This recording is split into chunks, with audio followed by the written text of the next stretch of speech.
की श्री गुरु महाराज के शुद्ध भक्त अनुष्ठान के निताय गौर प्रेमानंदे हरि हरि बोल। দেখুন এর বিশেষ কিছু আমরা আস্বাদন করতে গেলে খুব মনোযোগ দিয়ে আস্বাদন করতে হবে, বুঝেছেন? কত দুগ্ধ মারলে মাখন হয় জানেন? আর আপনি মাখন যদি না পান তাহলে ঘি করতে পারবেন না। আর ঘিটাই হলো সবথেকে উৎকৃষ্ট বস্তু। তাই ব্যাসদেব এতদিন ধরে অক্লান্ত পরিশ্রম করে যত গ্রন্থাদি রচনা করেছে, গ্রন্থের মুকুটমণি হলো শ্রীমদ্ ভাগবত, যার কমল চরণাশ্রয় করে ব্রহ্ম শাবকস্থ পরীক্ষিত মহারাজ তিনি কি করলেন? 7 দিন শ্রবণের মাধ্যম দ্বারায় এই পঞ্চভৌতিক দেহ ত্যাগ করে তিনি দিব্য দেহে ভগবত ধামে ফিরে যাচ্ছেন। প্রেম সে বলে নিতাই গৌর প্রেমানন্দে হরিবল। আচ্ছা, এইটা দৃশ্যটা দর্শন করলো কে? দেবতাগণ দর্শন করছে। ওরে বাবা, এই ধরিত্রীতে এমন কি সাধনা আছে, ব্রহ্মসাপের কোনো ব্যবস্থা নাই, জানেন তো? ব্রহ্মসাপ মানে ধরুন কেউ ঋষি চরণে যদি অপরাধ করে, বৈষ্ণব চরণে অপরাধ করে, ও মরল 2 দিনে, সবের ক্ষমা আছে। এই জন্য প্রথমে শুনেন, ভাগবতের আমি কতগুলো কথা বলবো, আমার কাছে গ্রন্থের পাহাড় নিয়ে আসি, আমি এত বই নিয়ে আসি কেন জানেন? সব জায়গা থেকে আপনি তুলা ধুনা করে আপনাদের বোঝাই, যেখান থেকে চাইবো সেখান থেকে তুলে দিয়ে দেবো। তাহলে কি হবে? তাহলে আপনারা বুঝতে পারবেন যে কোন জায়গায় ঠিক হচ্ছে, কোন জায়গায় বেঠিক হচ্ছে। কথা বোঝার চেষ্টা করুন। তাহলে এখান থেকে প্রশ্ন হচ্ছে কি না, ব্রহ্মসাপ হচ্ছে সব থেকে মারাত্মক। তাহলে এখানে শাস্ত্র কি বললেন? জীবনে যদি ভক্তি পথে আসতে হয়, ভগবানকে লাভ করতে হয়, এইসব গ্রন্থ আপনাদের আনতে হবে যেখান থেকেও, নাহলে কিচ্ছু হবে না। ও সাধুসঙ্গ করে কি হবে? এইসব গ্রন্থের আস্বাদন করতে হবে। আর এই গ্রন্থ না পড়লে ওই সারা জীবন তুমি এই লীলা চরিত্র শ্রবণ করে গেলে কিচ্ছু লাভ হবে না। এর মধ্যে এমন কিছু বস্তু রয়েছে। তাই এইটা পাঠ করব না, এইটা পাঠ করব না, ওইটা পাঠ করবো, তোমাকে সব দিয়েই বোঝাবো। তাহলে প্রথম কর্তব্য কি বলছে? যদি প্রকৃত কেউ ভগবানকে পেতে চায়, ভগবত ধামে ফিরে যায়, তাহলে আমরা সাধারণত কি দেখি যে ভগবানকে পাওয়ার জন্য গুরু চরণ আশ্রয় করতে হবে, গুরুদেবের বাক্য মেনে একাদশী ব্রত পালন করতে হবে, কি মা? হ্যাঁ, আহার আদি শুদ্ধ করতে হবে। 3.5 ইঞ্চি জিহ্বাকে জয় না করলে ভগবানকে জয় করা যাবে না। তার সেটা তো ধরুন কেউ জয় করে নিচ্ছে, কিন্তু ভিতরে যে কাম, ক্রোধ, লোভ, মোহ, মদ, মাশ্চর্য 6টা রিপু কেউ জয় করতে হবে। 5টা জয় করলেও, একটা জয় করলে একটা যদি বাকি রয়ে যায় তাতেও কিচ্ছু হবে না। বড় কঠিন বাবা। বৈষ্ণব এই যে মূল মঠ রয়েছে, যেটা ভক্তি সিদ্ধান্ত সরস্বতী ঠাকুরের সৃষ্টি, আকর মঠ, যাবেন কোনো দিন, একটা গ্রন্থ নিয়েছিলেন, তার নাম হলো গৌড়ীয় কণ্ঠহার। ওইখানটাই সব বিদ্যা দেওয়া রয়েছে, কিন্তু সেসব কথা বললে আর কি হবে? কে লিবে আর আমার কথা? বুঝেছেন? কে কাকে বলবো? বুঝেছেন?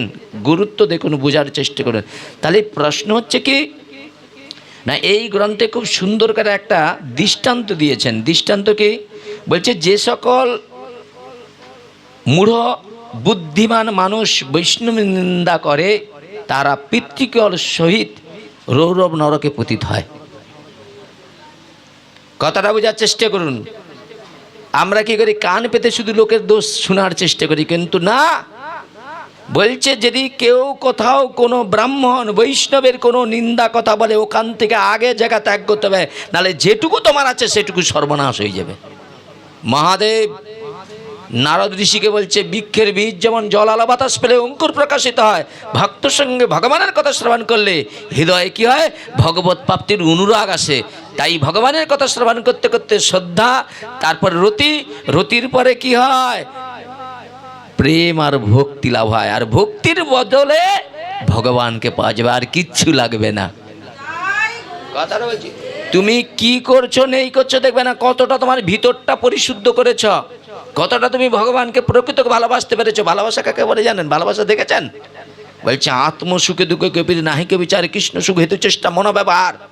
তারা নিজের সসুখ বাসনা সংসার ত্যাগ করে কেবল ভগবানের সুখের জন্য নিজের জীবনকে উৎসর্গ করেছে।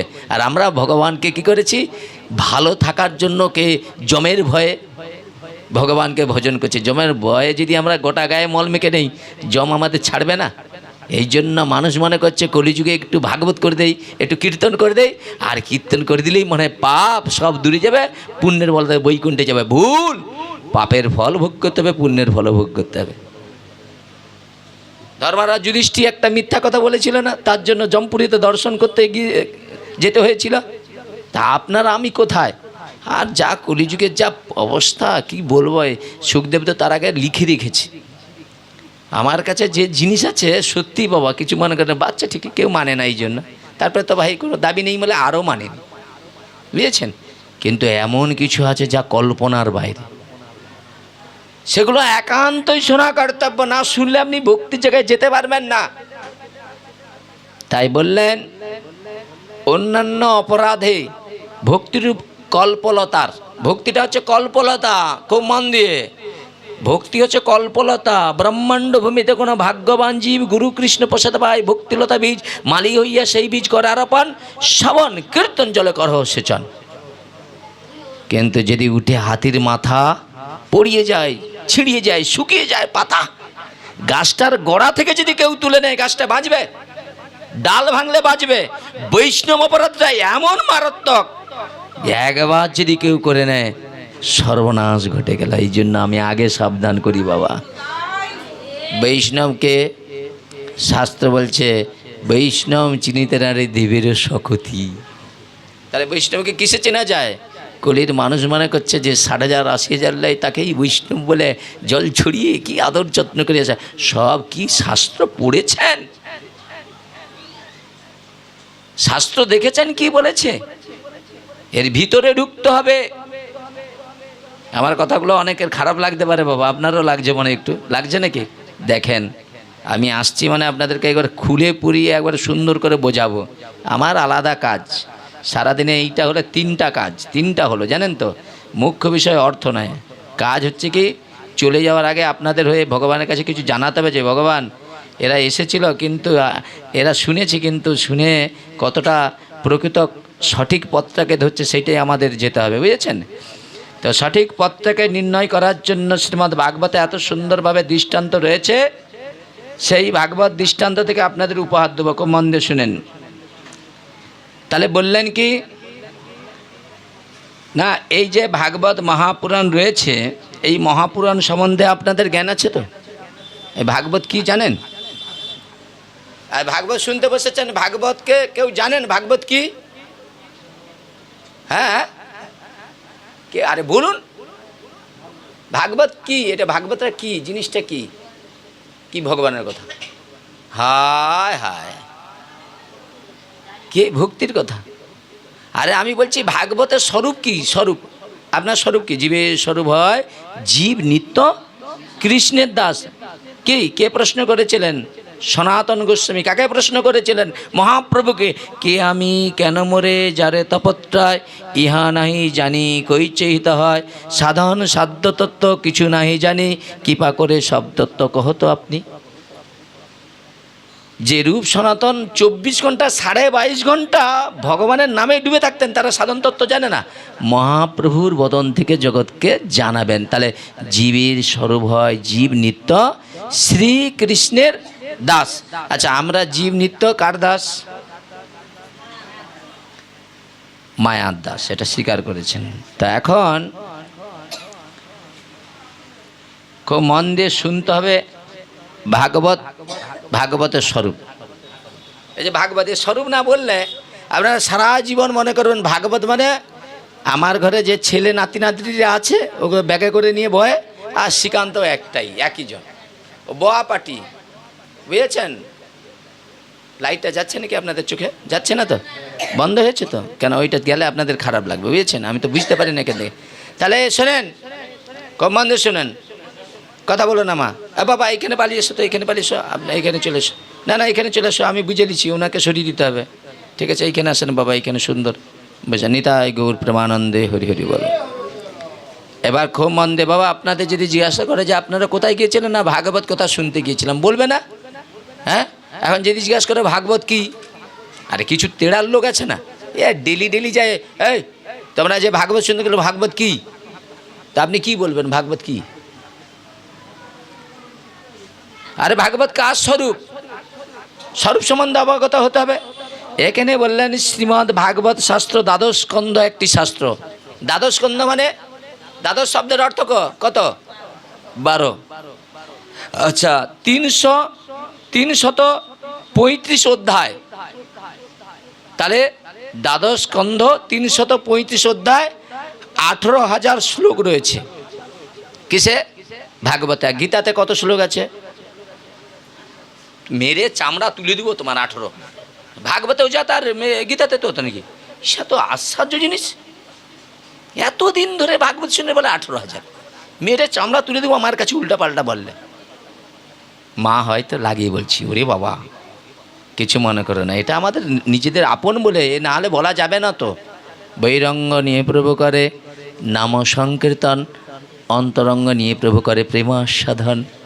ইনাদের সঙ্গে আমার আস্বাদন করার জায়গা আছে বলেই করি, বুঝেছে? সবাইকে বলবো না বাবা।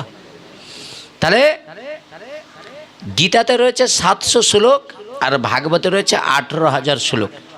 আচ্ছা, গীতার সৃষ্টি কোথা থেকে? কুরুক্ষেত্রের মঞ্চ থেকে। আপনারা জানেন কি হয়েছিল? শশাগর পৃথিবীর রাজা কে বলুন তো? পরীক্ষিত। এই পরীক্ষিত কে? সেই যে পঞ্চপাণ্ডবদের নাতি, জানেন তো আপনারা? এখন সেই পঞ্চপাণ্ডবদের মধ্যে যে তৃতীয় পাণ্ডব ছিলেন তার নাম কি বলুন তো? অর্জুন। সেই তৃতীয় পাণ্ডব অর্জুনকে বললেন, হে সখা, আমাদের বিপক্ষে যারা যুদ্ধ করবে আমি তাদের বদন দর্শন করতে চাই। ভগবান কি করলেন? অর্জুনের কথা শুনে রথটা নিয়ে একবারে চলছে। আচ্ছা, ভগবানের জন্য ধরুন আপনি আপনার ছেলেকে যদি বলেন যাও তো ঠেকা বাজার থেকে ফুল নিয়ে এসো, তাতেই মানুষ মুখ ঘুরায়। নিজের ছেলে, গর্বের ছেলে। ভগবানকে অর্জুন উপদেশ করছে, হে সখা, আমার বিপক্ষে কারা যুদ্ধ করবে, তুমি রথটা নিয়ে চলো। ভগবান কি করল? মালিকের কথা শুনে যেমন কি হয়, চাকর কি করে, সেই কথা মেনে কাজ করে। ভগবানও ঠিক অর্জুনের দাসত্ব হয়ে গিয়েছেন, আর দাসত্ব হয়ে রথটা চালিয়ে নিয়ে যাচ্ছেন সেই ঠিক সেই কুরুক্ষেত্রের যুদ্ধের মিডিল পজিশনে। কথাগুলো হাড়ে হাড়ে একটু নিন, খুব মন দিয়ে শুনুন। যেই রথটা নিয়ে যে ভগবান রেখেছে, মহান আচার্যগণ মনে মনে চিন্তা করেছেন অর্জুন তো একজন সংসারী। হ্যাঁ কিনা বলুন? অর্জুন বিবাহ করেছিল না সংসার বনবাসী হয়েছিল? তাহলে অর্জুন, আমরা যে সংসার ত্যাগ করে এতদিন ধরে ব্রহ্মচর্য ব্রত পালন করে আহার আদিকে ত্যাগ করে নিষ্ঠা করে, হ্যাঁ, সর্বস্ব কিছু ত্যাগ করে এখানে এলাম, কিন্তু সংসারে থেকে অর্জুন আবার ভগবানকে উপদেশ করছে, আর ভগবান অর্জুনের কথা শুনে রথ নিয়ে যাচ্ছে। তাহলে সংসারে থেকে ভগবানকে খুঁজবো না সংসার বাদ দিয়ে খুঁজবো? আচ্ছা, সংসার ত্যাগ করে কজন পেয়েছে আর সংসারে থেকে কজন পেয়েছে? সংসারে থেকেই বেশি জন ভগবানকে লাভ করেছে। কিন্তু আপনাদের মতো যদি জুড়িয়ে যায় তাহলে জীবনে পাবেন। সংসারে থাকবেন, মনে করবেন সবই ভগবানের, আমি তার কি হয় নিত্য দাস, আমি যা কিছু পাবো সেইটা ভগবানকে প্রীতি সহকারে নিবেদন করে সপরিবারের প্রসাদ রূপে গ্রহণ করব। তাহলেই দেহটা পবিত্র হবে। আর পবিত্র দেহের যেদিন এই পঞ্চভৌতিকটা দেহটাকে ত্যাগ করবেন, তখন এই দেহ আপনি কি করবেন? ছেড়ে একটা দিব্য দেহ আপনি লাভ করবেন। আর সেই দিব্য দেহের মাধ্যম দ্বারা স্বেচ্ছায় আপনি বৈকুণ্ঠে যেতে পারবেন, স্বেচ্ছায় আপনি অন্যান্য গ্রহলোকে যেতে পারবেন। প্রেম শূল নিতাই গৌর প্রেমানন্দের। বুঝতে অসুবিধা হচ্ছে নাকি? অর্জুন কি করেছেন মা জানেন? ভগবানের কথা শুনে এখন রথ নিয়ে চলছেন। কিন্তু এইবার আপনাদের কাছে কিছু কথা আছে। এই যে বিষয়টা আমি আলোচনা করছি, এর পূর্বে কিছু কথা না আপনাদের বললে বুঝতে পারবেন না। ভাগবত তো অনেক গভীর জিনিস, আপনাদেরকে বাচ্চার মতো আমাকে বোঝাতে হবে, বুঝেছেন? তাহলে গোলক বিহারী গোবিন্দ মনুষ্য দেহ ধারণ করিয়া মর্তধামে আসিয়াছেন লীলাবিলাস করিবার জন্য। আচ্ছা, ভগবান এই মানবের মতো দেহ, বাবা কি রে, হ্যাঁ বোম ফাটতেছে নাকি? ও খুব মন দিয়ে শুনুন, আমি ভাবে আছি তো ভয় লেগে যায় আমার, বুঝেছেন? এখন গোলক বিহারী গোবিন্দ আপনাদের মতো আমার মতো মনুষ্য দেহ ধারণ করে এই মর্তধামে লীলাবিলাস করবার জন্য এসেছেন, আচ্ছা এ কথাটা কি আপনারা বিশ্বাস করেন? সম্ভব, বিশ্বাসযোগ্য? আরে হ্যাঁ কিনা বলুন। এবার উনি বলছে হ্যাঁ, তাহলে শাস্ত্র কি বলছে দেখুন, বলছে অবিশ্বাস্য কথা, বলে এটা বিশ্বাস করা যায় না। বলে কেন? বলে হয় কি কখনো, কেন শাস্ত্রে বলা হইয়াছেন যে তিনি অজ। অজ শব্দের অর্থ তার জন্ম হয় না। তাহলে যিনি যার জন্ম নাই, ঠিক আছে, তিনি কি করে এরকম দেহ ধারণ করে পৃথিবীতে আসবে? তিনি তো নিরাকার পুরুষ। তাহলে ভগবান কিন্তু নিরাকার। এই যে আমাদের পাশে একটা ধর্ম আছে না, মুসলিম ধর্ম, ওরা কিন্তু নিরাকার ভজন করে, ঠিক আছে। তাহলে ওরা কিন্তু ভগবানের অস্তিত্ব কোনো গুরুত্ব দেয়নি, কিন্তু আমরা ভগবানের অস্তিত্বকে গুরুত্ব দেই। কারণটা কি? তাহলে ষষ্ঠটা আছে মানে তার দেহ আছে।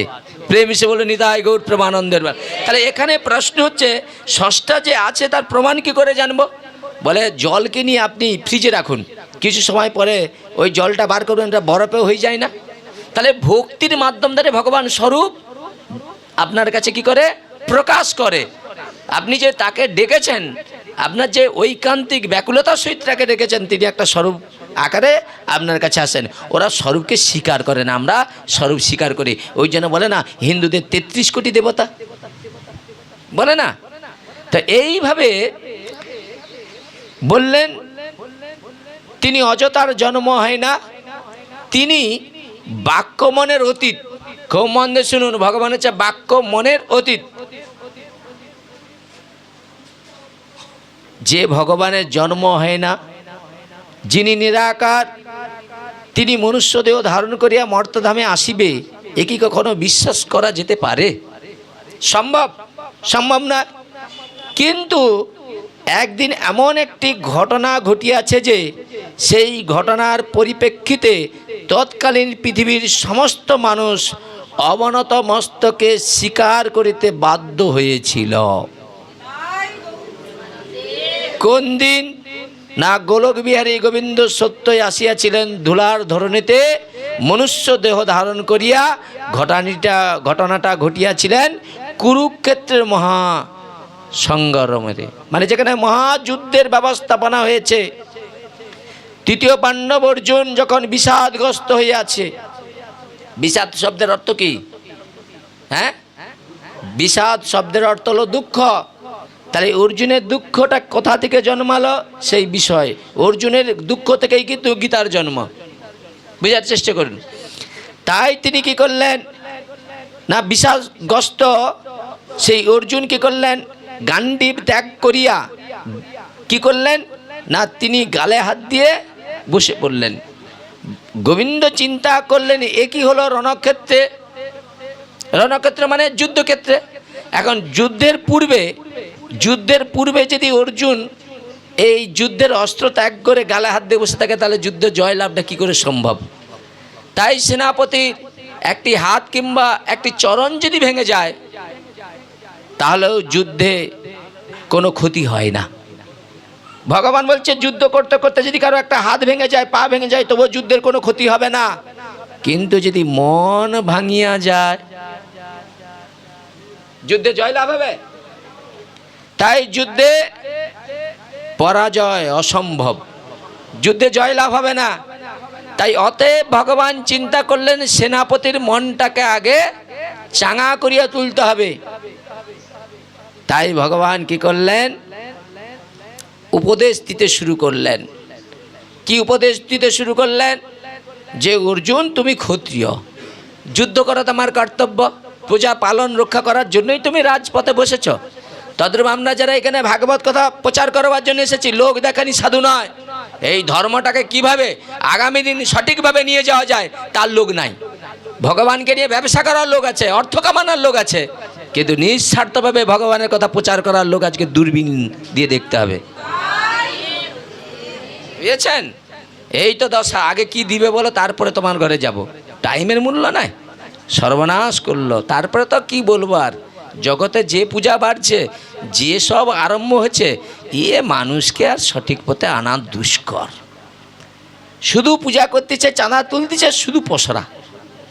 কিছু মনে করো না, কথাগুলো আবার কেউ এর মধ্যে জড়িয়ে আছে, আবার কেউ মনে করে খারাপ, আমি খারাপ বলছি না। আচ্ছা, যে মানুষটা পসারা করে সে ভগবানের সম্বন্ধে কিছু জানে, সে কিছু বুঝে, ও মনে করে জানে তো, ও মনে করে আমি যেটা জানি সেটা জানি। কুয়ার ব্যাং গ্রন্থ তো কোনো জানিনি, ওই 2-4টি গান টান শিখছে, সে 4 ঘন্টা 5 ঘন্টা ধরে একবারে মাটি নাড়িয়ে দিবে।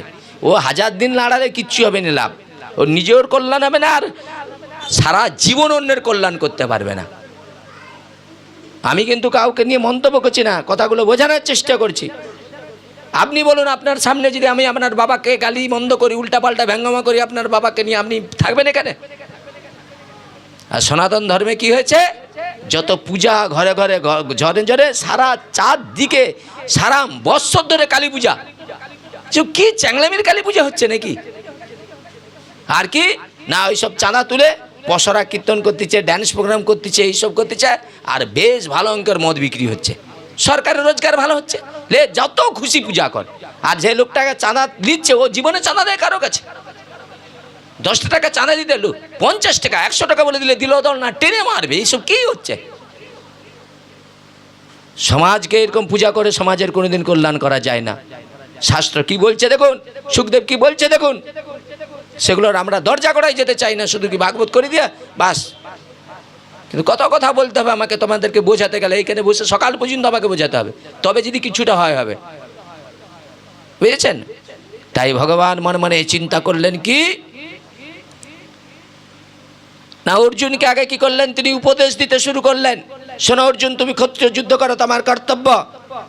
কিন্তু তুমি কি করলেন, যুদ্ধের পূর্বে তুমি কি করছেন, সব অস্ত্র ত্যাগ করে তুমি পণ্ডিতের মতো কথা বলছো যে আমি এদেরকে হত্যা করবো না, এর থেকে আমি এদেরকে হত্যা করে এই রাজসুখ আমার প্রয়োজন নেই। এটা কিন্তু অর্জুন, যে প্রকৃত ভগবানের ভক্ত, তার প্রমাণ দিলেন। ভক্তরা কোনোদিন কারো অনিষ্ট চায় না, কারো অমঙ্গল চায় না। তাহলে প্রথমে লক্ষ্য দেখালেন। দ্বিতীয় কি বললেন ভগবান, আচ্ছা অর্জুন, তুমি তো বলছো সংসার ত্যাগ করে জঙ্গলে গিয়ে ফল পেড়ে ভিক্ষা করে খাবে। আচ্ছা, তুমি যেদিন তুমি এই পৃথিবীতে যখন এসেছিলে, তুমি যাদের জন্য, যাদের মহতে এই যুদ্ধক্ষেত্র ত্যাগ করে চলে যেতে চাচ্ছ, আসার দিন এদেরকে হাত ধরে আসছিলে? বলে না। যাওয়ার দিন এদের হাত ধরে যাবে? বলে না। তা পণ্ডিতের মতো কথা বলছো, তাহলে তুমি যুদ্ধ করছো না কেন? দেখছেন কিরকম কথা, ভাগবতের কত মধুর রস আছে জানেন? সেই রসে যেতে হবে আপনাদেরকে, তবে তো ভাগবত শোনা হবে। ওই একদিন ধরে কিচ্ছু হবে না, আসতে যেতে রাস্তায় টাইম কেটে যাবে।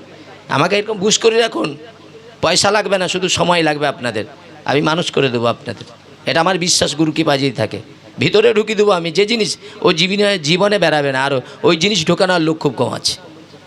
যত বড় আপনার রোগ থাকুক না কেন, মেডিসিন যদি ঠিক থাকে, ওই রোগের গোড়া থেকে আমি তুলে একবারে নির্মূল করে দিতে পারি। এই লোক আমি, আমার টার্গেট হলো কি, মানুষ যদি প্রকৃত শ্রবণ করে তাহলে আমি তার পাশে আছি। ওই লোক দেখা নিয়ে এখানে করে দিয়া, ঘরের লোক নাই, মালিক নাই, তো কী হবে ওর? তুমি আগে নিজের কল্যাণ চাও, তারপর অন্যের কল্যাণ চাইবে কি?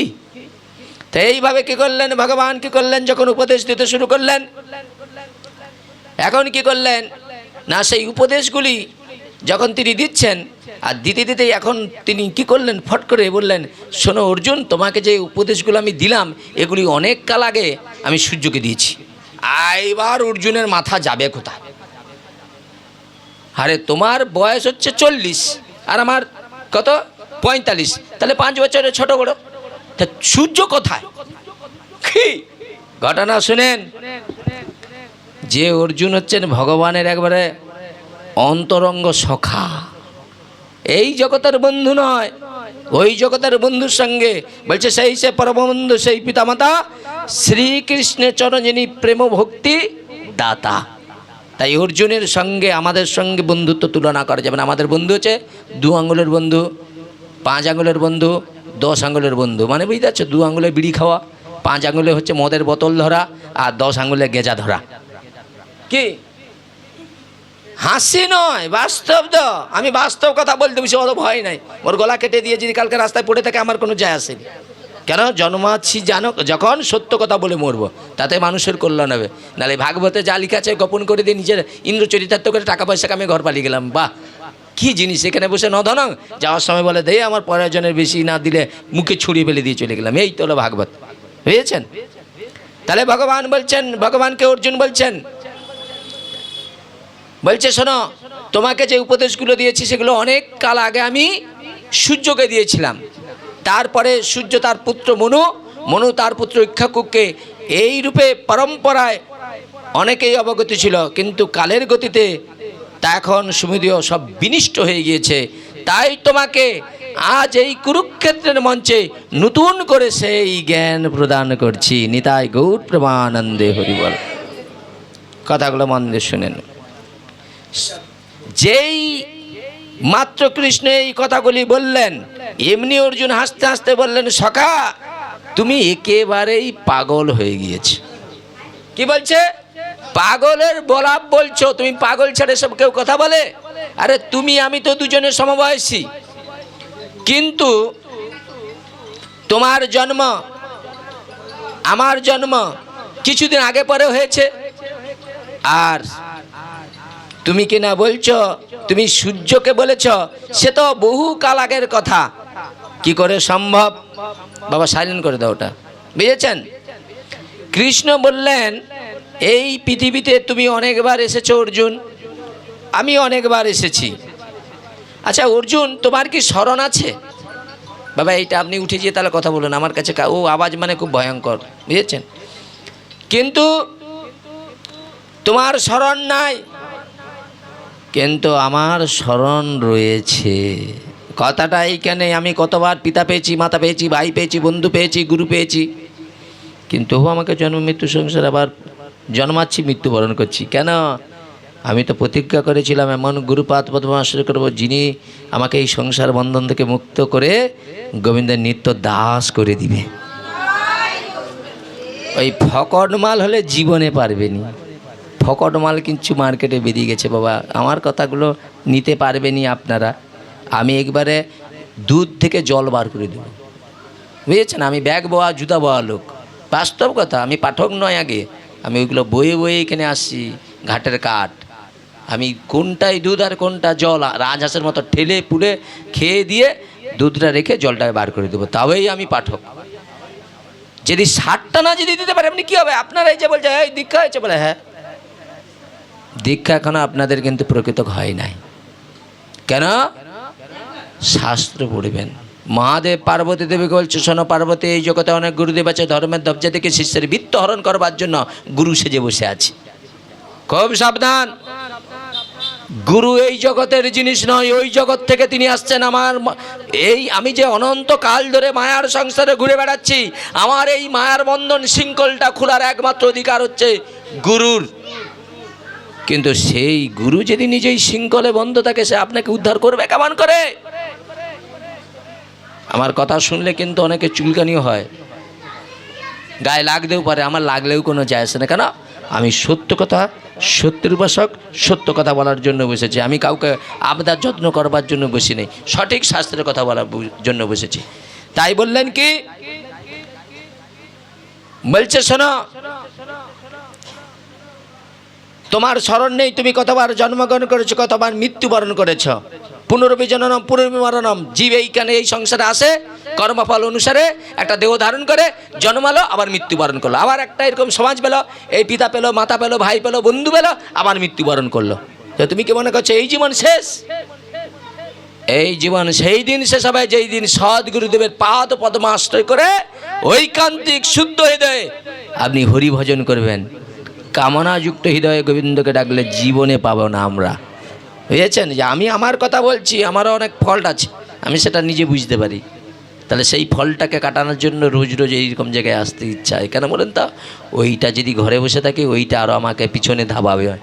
কিন্তু সৎসঙ্গে ভক্ত সঙ্গে যত থাকবেন, মায়া আপনার কাছ থেকে ছুটে পাঠাবে। নিতাই গৌর প্রেমানন্দে হরিবল, বুঝেছেন? তাই সঙ্গে সঙ্গে বললেন, শোনো অর্জুন, তোমার স্মরণ নেই, তোমার যে জন্ম প্রকৃত জন্ম, তোমার যে কর্ম ভৌম কর্ম, আর আমার জন্ম হলো দিব্য জন্ম, অর্থাৎ আমি জন্মগ্রহণ করি না, যুগের প্রয়োজনে আবির্ভূত হই।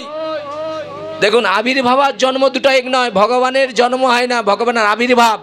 তোমার আমার এই পৃথিবীতে সবার জন্ম, পার্থক্যটা এখানে। তা তুমি যদি বলো কৃষ্ণ জন্মগ্রহণ করেছে বৃন্দাবনে, তাহলে এটা ভুল। কৃষ্ণ আবির্ভাব হয়েছে বৃন্দাবনে। কথার বাক্যের উপরে অনেক কোটি টাকার দাম আছে। ওই একটা বাক্য, ওই একটা কথা বললে ভুল হয়ে যাবে, বুঝেছেন? ভাগবত এইরকম নিখুঁত। তাহলে বললেন কি, অর্জুন বললেন কৃষ্ণ আমি তোমার কথা বিশ্বাস করি না। ভগবান মনে মনে চিন্তা করলো, অর্জুন আমার কথা যদি বিশ্বাস না করে, জগৎ আমার কথা বিশ্বাস করবে কি করে? কথাটা বোঝার চেষ্টা করুন। বাবা এখানে এসো। বলছে কি, বলছে অর্জুন বলছে আমি তোমার কথা বিশ্বাস করি না। এবার অর্জুন কে? বলছে ভগবানের ভক্ত, অন্তরঙ্গ সখা, প্রিয় শিষ্য। তাহলে সেই রকম জন যদি ভগবানকে বলে বিশ্বাস করি না, আপনারা ভগবানকে বিশ্বাস করে ফেললেন নাকি? আমার কাছে এইসব বললে হবে না, আমি কিন্তু একবারে আসল জায়গায় যাব। কি বলছি বুঝতে পেরেছেন? তাহলে অর্জুনের মধ্যে কি কি গুণ ছিল? তিনি ভগবানের ভক্ত, অন্তরঙ্গ। অন্তরঙ্গ মানে স্বামী স্ত্রীর মতো, যেটা গোপনে সব কিছু হয় সেটাকে বাইরে প্রকাশ করা যায়। তাহলে ভগবান গোপন কথাটা কাকে বলে? তার ভক্তকে। তাহলে কি করলেন? বহিরঙ্গ নিয়ে প্রভু করে নাম সংকীর্তন, অন্তরঙ্গ নিয়ে প্রভু করে প্রেম আস্বাদন। সেখানে আপনি যাবেন কোথায়? পাত্র আগে ঠিক হোক, যেখানে সেখানে জল লাগলে কেবে সে পাত্র ফেটে একেবারে চলে যাবে। আপনি যদি মনে করেন বাঘের দুগ্ধ কাঁচের পাত্রে এবারে কাঁচ সঙ্গে সঙ্গে ফেটে যাবে, ওর এমন দুধের পাওয়ার। তাদের ভগবানের কথা সব যে পাত্রে রাখলেও থাকবে না, ফেটে বেরিয়ে বেরিয়ে যাবে। কথা বলছি বুঝতে পেরেছে? তা এখন কি করলেন? অর্জুন বলছে আমি তোমার কথা বিশ্বাস করছি না কৃষ্ণ। হ্যাঁ আমি বিশ্বাস করতে পারি। অর্জুন বলছে হ্যাঁ আমি বিশ্বাস করতে পারি, যদি তোমাতে আমাতে কতটা পার্থক্য আছে তুমি সেটা সঠিকভাবে আমাকে বুঝিয়ে দিতে পারো। আচ্ছা বলুন, এখানে যতজন আছেন, আচ্ছা আপনাদের সঙ্গে আমাকে যদি একসঙ্গে রাখে, আমি আর তোমরা তো একই তো নাকি? পার্থক্য কোনো আছে? আরে আমার হাত কাটলে রক্ত বেরোবে, আপনাদের হাত কাটলে রক্ত বেরোবে। আপনাদের সঙ্গে আমার পার্থক্য কোথায়? কিছু পার্থক্য আছে? কিন্তু পার্থক্যটা তখনই বুঝবেন যদি আমার সঙ্গে ভালো করে সম্পর্ক করেন। সম্পর্ক মানে কি? শান্ত, দাস্য, সখ্য, বাৎসল্য, মধুর।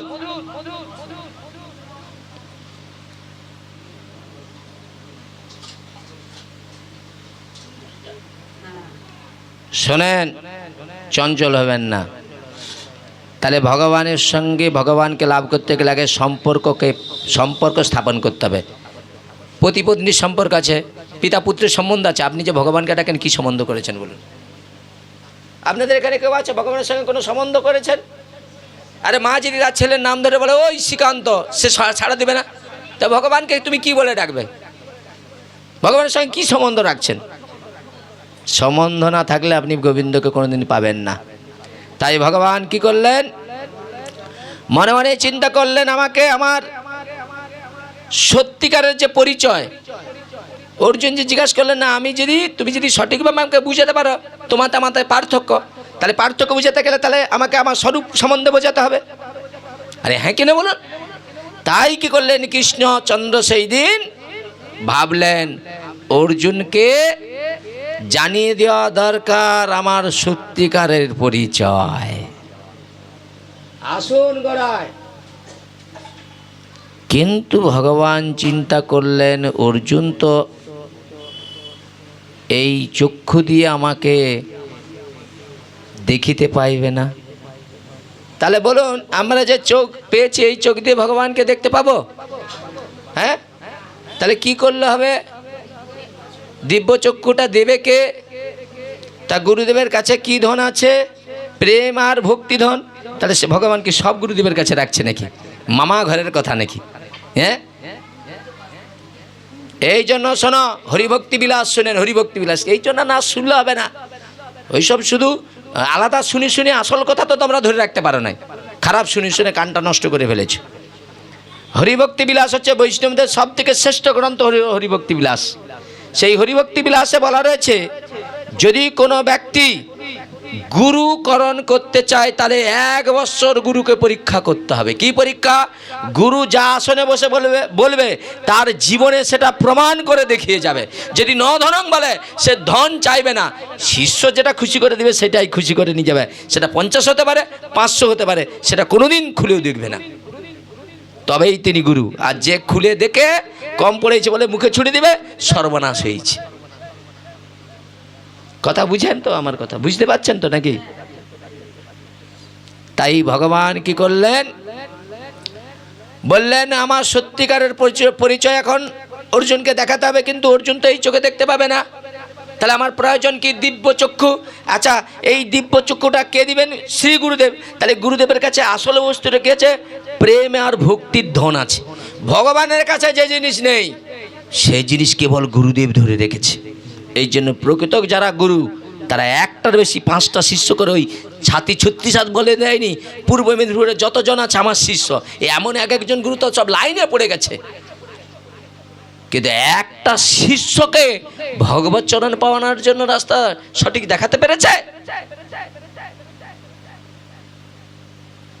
কথা বোঝার চেষ্টা করুন, আমার কি বলছি বুঝেন? এই জন্য বলছে গুরু মিলে লাখে লাখে শিষ্য মিলে এক, শিষ্য মিলে লাখে লাখে গুরু মিলে এক। তাহলে হরিভক্তি বিলাস কি বলছে? গুরু আগে পরীক্ষা করবে, তদ্রূপ শিষ্য গুরুকে পরীক্ষা করবে। তাহলে গুরু কি পরীক্ষা করবে? শোনো, তুমি দীক্ষা নিবে তো 1 বৎসর তুমি আমার কথা শ্রবণ করতে হবে, ঘুম থেকে উঠে আগে পিতামাতার চরণে প্রণাম করতে হবে, পিতামাতার আদেশকে শিরোধার্য নিতে হবে। দ্বিতীয় কি, প্রত্যেক দিন ভোরবেলা উঠে স্নান সেরে তুলসীতে জল দিতে হবে, ভগবানের চরণে তুলসী দিয়ে তারপরে তোমার যে গৃহকর্ম আছে কি ব্যবসা আছে তুমি ওখানে যেতে হবে, বলবে গুরুদেব। এবং মাসে 2টা একাদশী ব্রত করতে হবে, জিহাকে জয় করতে হবে। কিন্তু আমরা কি হয়েছে, এই কার কার দীক্ষা হয়েছে হাত তুলেন? দীক্ষা হয়েছে আপনাদের? কারো হয়নি? আরে কার কার হচ্ছে হাতটা তুলেন। আরে দেখি না কার কার দীক্ষাটা হচ্ছে। হিন্দু ঘরে সবাই, আরে কৃষ্ণ নাম মন্ত্র তো দীক্ষা হয়েছে, আমি সেই সংস্কার দীক্ষা বলছি না, এমনি নাম মন্ত্র নিয়েছেন তো? কার কার হয়েছে হাত তুলেন। আমি বলছি যারা যারা হাত তুলছেন কারো হয়নি, এবার কি করবেন বলুন? আরে হরিনাম তো নিয়েছেন, আমি বলছি কিছু হয়নি, আপনারা আমার প্রতি রাখবেন না রাখবেনই বলুন? রাগ করবেন তো? এবার আপনি পরিষ্কার করে দেই বাবা। আচ্ছা, আপনি যে গুরুদেবের কাছ থেকে দীক্ষা নিয়েছেন যে নাম মন্ত্র, আচ্ছা গুরুদেব যে যে আইনগুলো মানতে বলছিল সব মেনে চলছেন তো? হ্যাঁ, পাড়া তো দূরের কথা, সেই পানা যেমন পুকুর ছিল সেই পানা পুকুরই হয়েছে আপনারটা। মানে গুরুদেব এসে হদগুলো সরিয়ে দিয়ে আপনাকে স্বচ্ছ জল দেখাইছে, আপনি তখন কত গদ গদ, তারপরে আবার সেই একদিন নিরামিষ, তারপরে বলে গুরু পালিয়ে গেছে, ও ছেড়ে দিত জাদু অঙ্গে তা যাবে সঙ্গে। আরে হ্যাঁ কিনা বলুন? হ্যাঁ,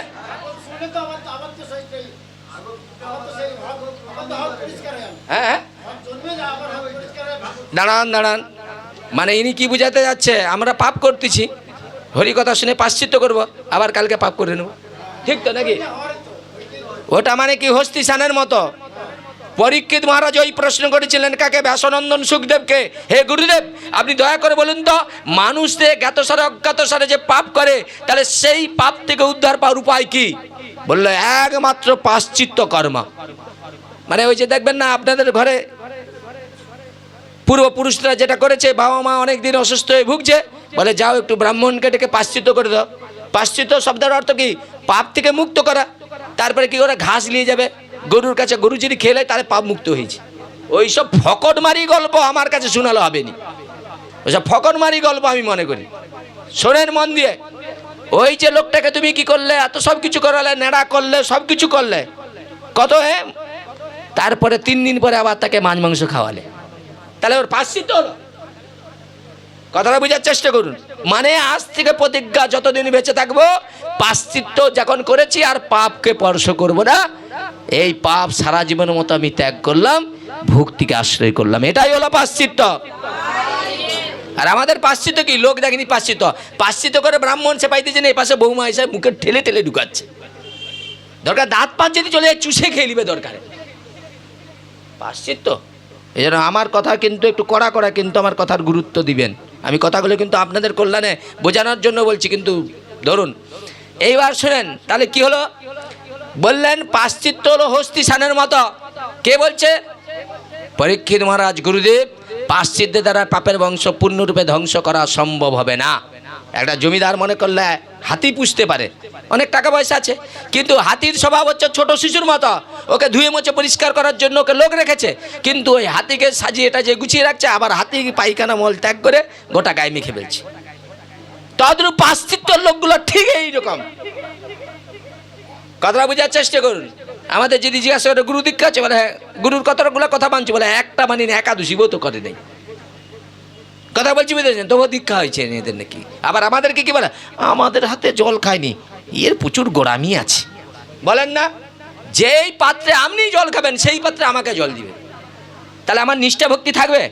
সব আপনি তো নিজে মরবেন, আমাকেও মারবেন। কথাটা বোঝার চেষ্টা করুন। এই জন্য বারবার বলি, গুরু বৈষ্ণবকে কখনো যে পাত্রে নিজে খেয়েছেন ওই পাত্রে দেওয়া যাবে না। তুমি তো যেই পাত্রে জল খাও সেই গুরুদেবকে এসে ধরে দিচ্ছ, তাহলে গুরু আর তুমি দুজনের সমান নাকি?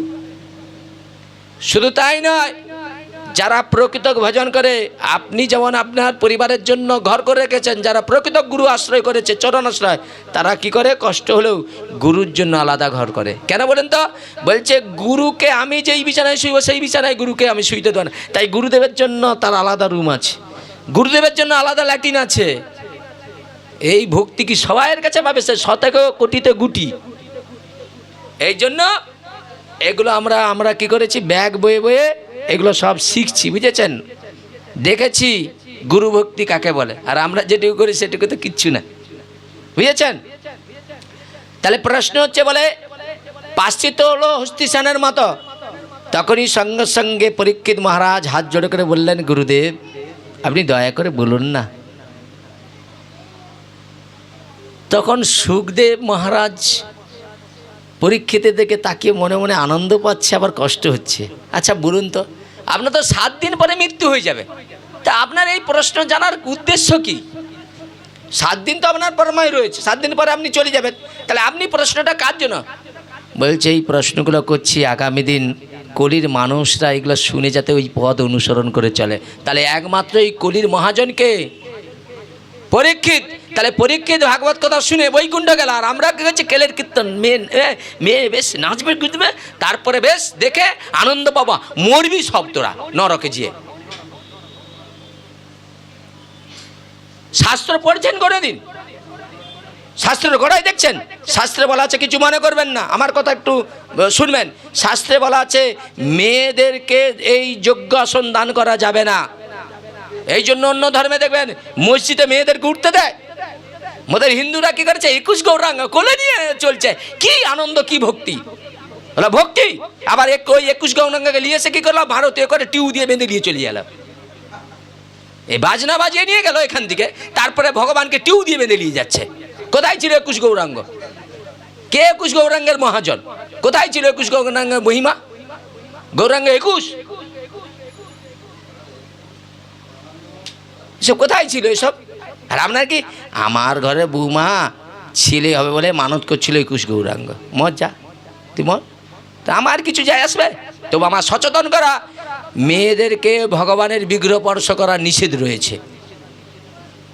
কেন জানেন? ইন্দ্রের পাপ রয়েছে মায়েদের কাছে, মা মানে আমার মা, আপনারা, ইন্দ্রের পাপ রয়েছে। 4 দিন স্বামীর কাছে যাওয়া যাবে না, আর 30 দিন পাঠ করে বেড়াচ্ছে, কীর্তন করে বেড়াচ্ছে, সাধুয়া তুলসী মাতা হয়ে গেছে। এখানে শরীর খারাপ অবস্থায় টাকার জন্য এখানে ভাগবতে বসে যাচ্ছে, কীর্তন করে চলে যাচ্ছে। আপনারা মাথার চুল উঠে গেলেও আমার এই কথাটাকে কেউ নিবেনি, মরে গেলে আমি তোমাদের জন্য ভগবানের কাছে যে জানাবো যে কলির মানুষকে জীবনে পাল্টানো যাবে না। একটা মেয়ে, যুবতী মেয়ে 30 দিন ধরে কীর্তন করছে, তার কোনো ফাঁক নাই, তা 30 দিন তার কি শরীর খারাপ হয়নি? চাংলাই হচ্ছে এখানে ভাগবত নিয়ে, এখানে কীর্তন নিয়ে সমাজে সর্বনাশ টান দিচ্ছি আমরা, যতটা মঙ্গল তার থেকে ক্ষতি করে দিচ্ছি। এই জন্য শাস্ত্রে কি বলা আছে, আমার কাছে গ্রন্থ আছে, প্রমাণ দিয়ে না দিতে পারলে আমার গালে জুতা মারবেন, জুতা খেয়ে ঘর চলে যাব। শাস্ত্রে বলা আছে নারীদেরকে বেদ পাঠের অধিকার নাই। কেন নেই? বলছে 3 জনের অধিকার নাই, শূদ্র, পতিত আর নারী, এদেরকে অযোগ্য বলছে ভাগবত। কেন? বলছে এদের যোগ্য আসনে বসলে এই আসনের মর্যাদা রাখতে পারবে না। কথা বলছি, আমারও দোষ আছে, আমি যে দোষ মুক্ত তাও নয়, কিন্তু আমাদের তবু দোষ থেকে ভগবান একটু ক্ষমা করো, মায়েদের দোষ অনেক বেশি, কারণ ইন্দ্রের পাপ আছে। কথাটা বলছি, বুঝতে পেরেছেন? আমাদেরও দোষ আছে, নেই নাই বল। আমি ধরো আপনার বাড়িতে পাঠ করতে এসে আমি যদি ভুল করে বসে যাই, আমি ওর বাড়িতে পাঠ করবো, আমাকে 2000 দিবে, এইটা মনে এসে গেলে তাতেও আমার পাপ। কথাটা বলছি, বুঝেছেন? এই জন্য মা পায়ে ধরে বলছি, শাস্ত্র শুনুন, ভগবানকে নিয়ে ব্যবসা করা, রোজগার করা যাবে না। ভগবানের জন্য নিজের জীবনে যেটুকু শক্ত আছে বাণীর মাধ্যম দ্বারা নিষ্ঠার সহিত জগৎ সংসারে, জগৎ জীবের কল্যাণের জন্য নিজের জীবনকে উৎসর্গ করতে হবে। সেটাই হচ্ছে ভগবত ধর্ম, সেটাই মহাপ্রভুর ধর্ম। পৃথিবীতে আছে যত নগরাদি গ্রাম সর্বত্র প্রচারক মোর হরিনাম। তুমি হরিনাম করবে, তুমি যদি সাধু শ্রেষ্ঠ, তুমি ভক্ত শ্রেষ্ঠ, তাহলে নিঃস্বার্থভাবে প্রচার করো। সারা 2 বছর জন্ম হয়নি, আজকে 25-30 হাজার টাকা।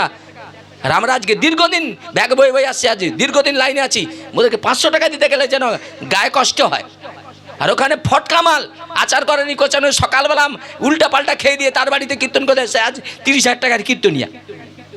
সমাজকে পারবেন?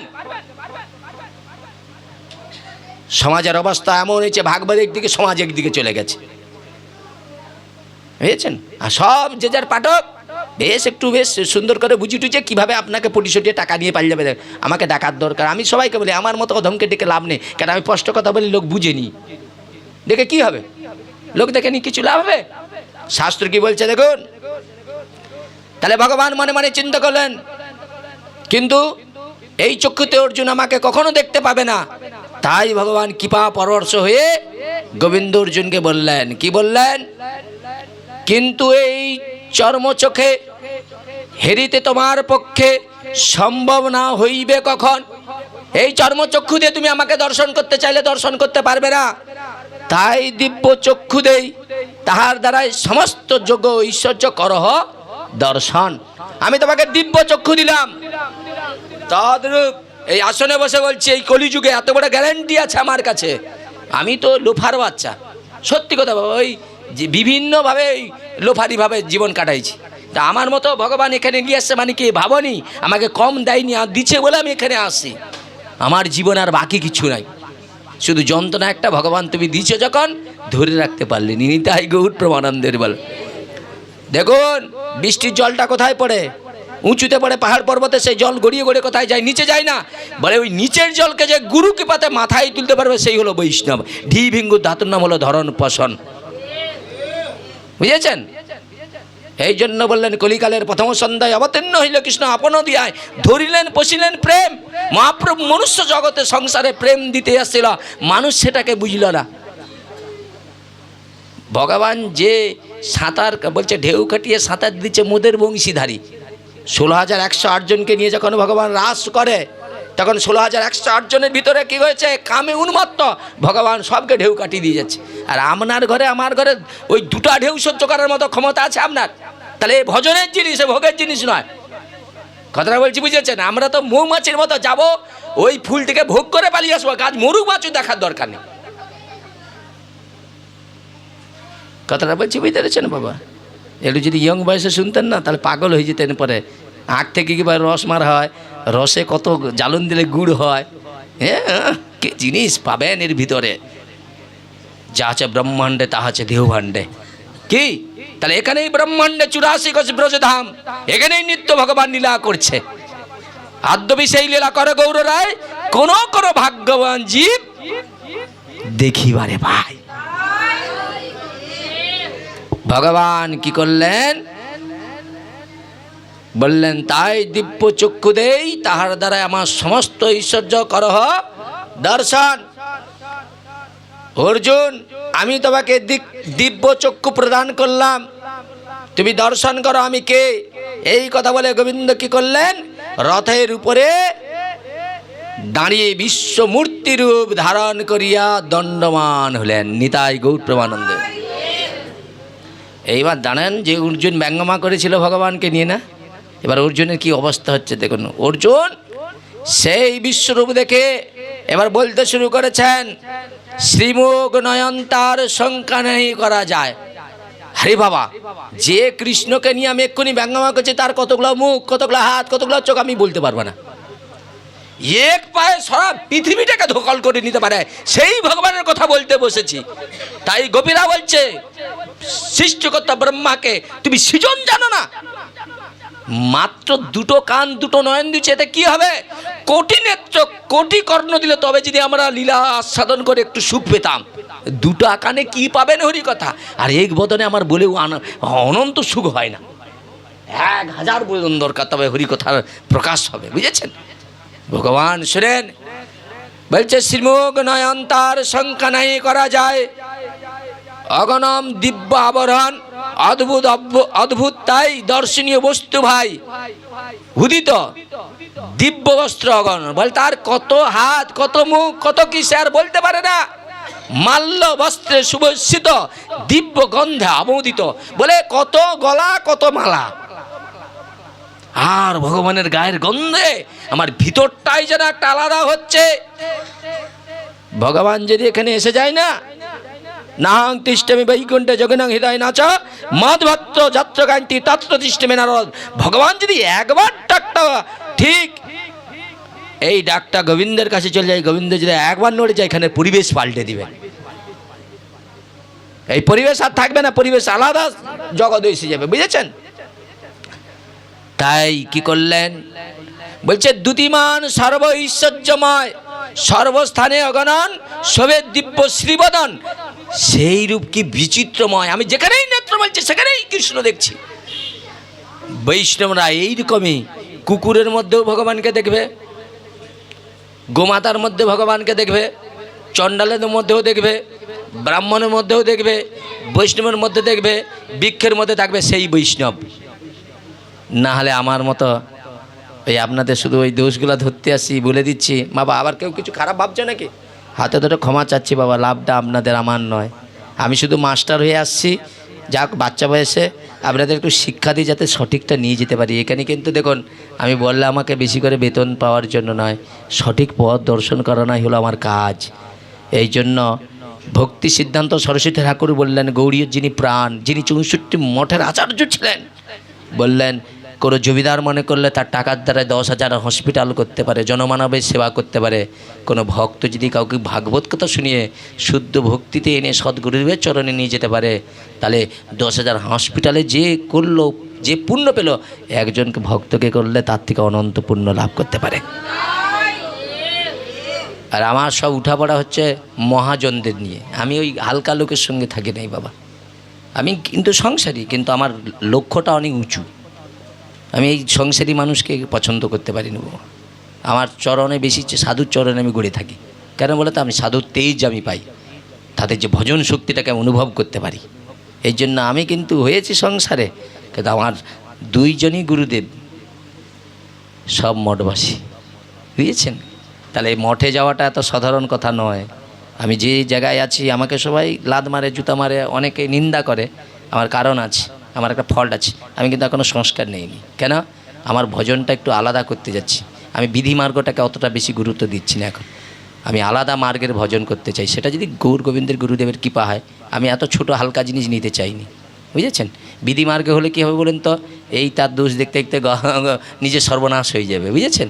আর আমি রাগ মার্গটাকে একটু ফলো করি, বুঝেছেন? রাগ মার্গ না হলে আপনি সেই জায়গায় সেই মাধুর্য আস্বাদন করতে পারবেন না। আমি আলাদা মাধুর্যের জিনিস, বুঝেছেন? এখন তো হালকার উপরে যাচ্ছে, এর ভিতরের জায়গায় যখন যাবো না, একটু আপনাদের সঙ্গে মিশে মিশে সেসব পাঠ শুনে আপনি আনন্দে রাখতে পারবেন। এ তো শুধু এদেরকে নতুন লোককে বোঝানোর জন্য এইসব কথা বলতেছি। সেই যে ভিতরের যে কথা, সে আস্বাদন করে অমৃত আস্বাদন করুন, পাগল হয়ে যাবেন এর ভিতরে যে কী আছে, বুঝেছেন?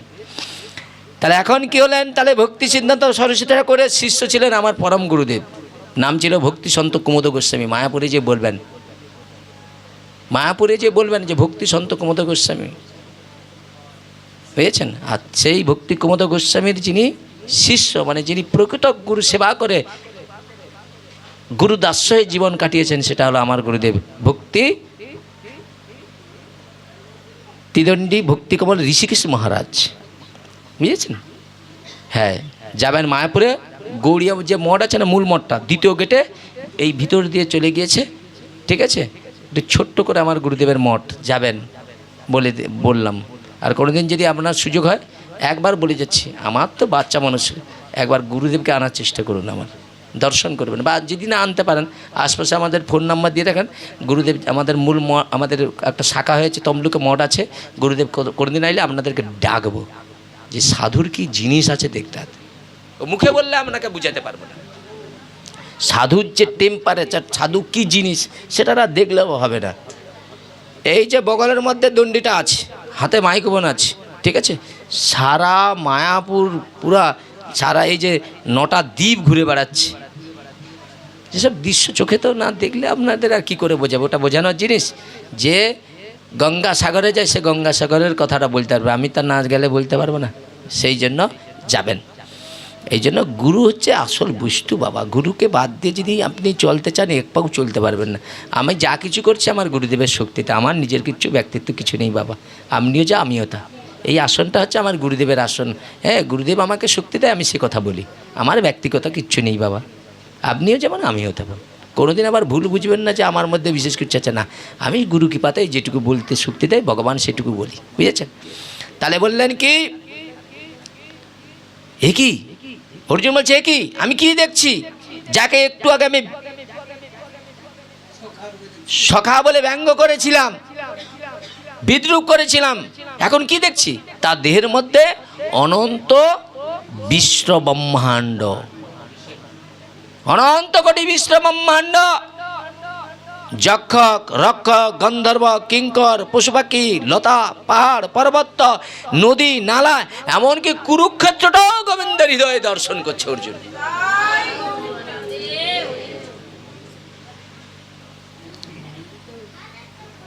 ভগবানের সেই বিশ্বমূর্তি দর্শন করে সেই দিন পৃথিবীর শ্রেষ্ঠ যোদ্ধা তৃতীয় পাণ্ডব অর্জুন কুরুক্ষেত্রের রণাঙ্গনে মস্তকটা খাড়া করে আর দাঁড়িয়ে থাকতে পারলেন না।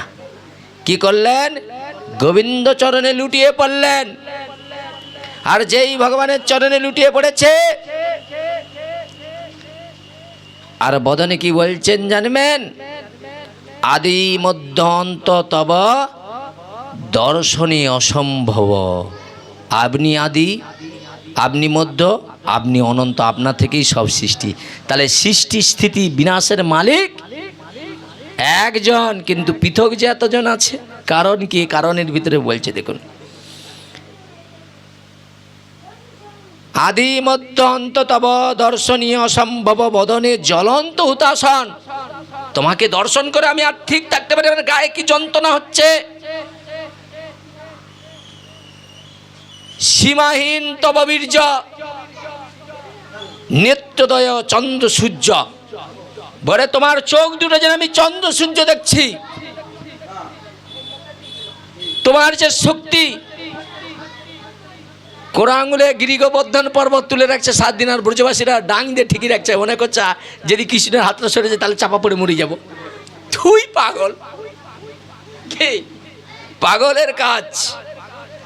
তাই বলছে সীমাহীন তব বীর্য নেত্রদয় চন্দ্র সূর্য সন্তাপিত।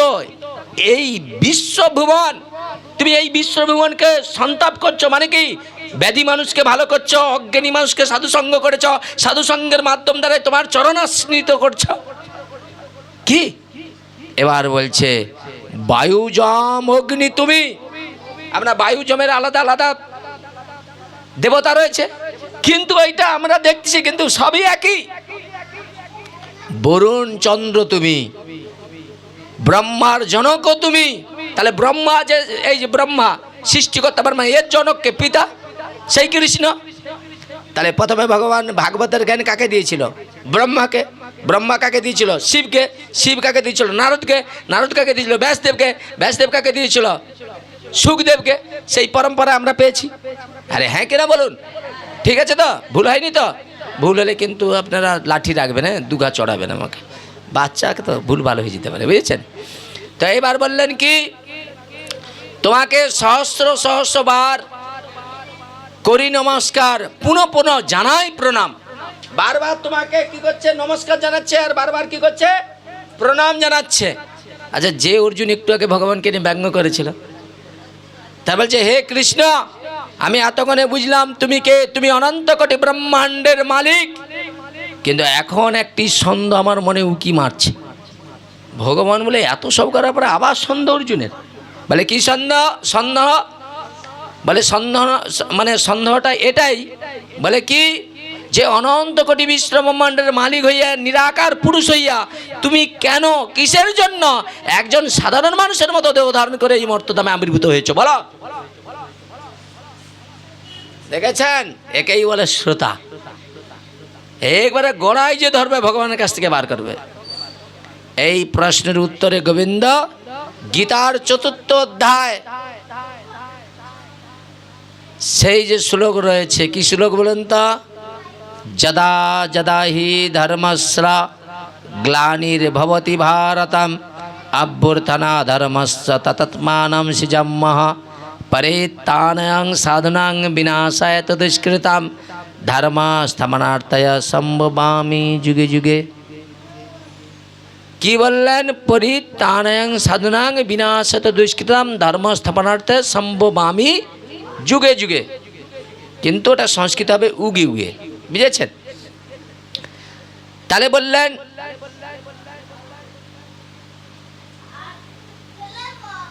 অধর্মের প্রভাব যাবে, ক্ষমান্দ শুনুন, ধর্ম নাই হয় ভাবে। আচ্ছা, আগে পূজা হতো, ভক্তি ছিল, এখন পূজা মানে অধর্মের যত গোড়া আছে পূজায় জগতে আছে। কেন বলেন তো?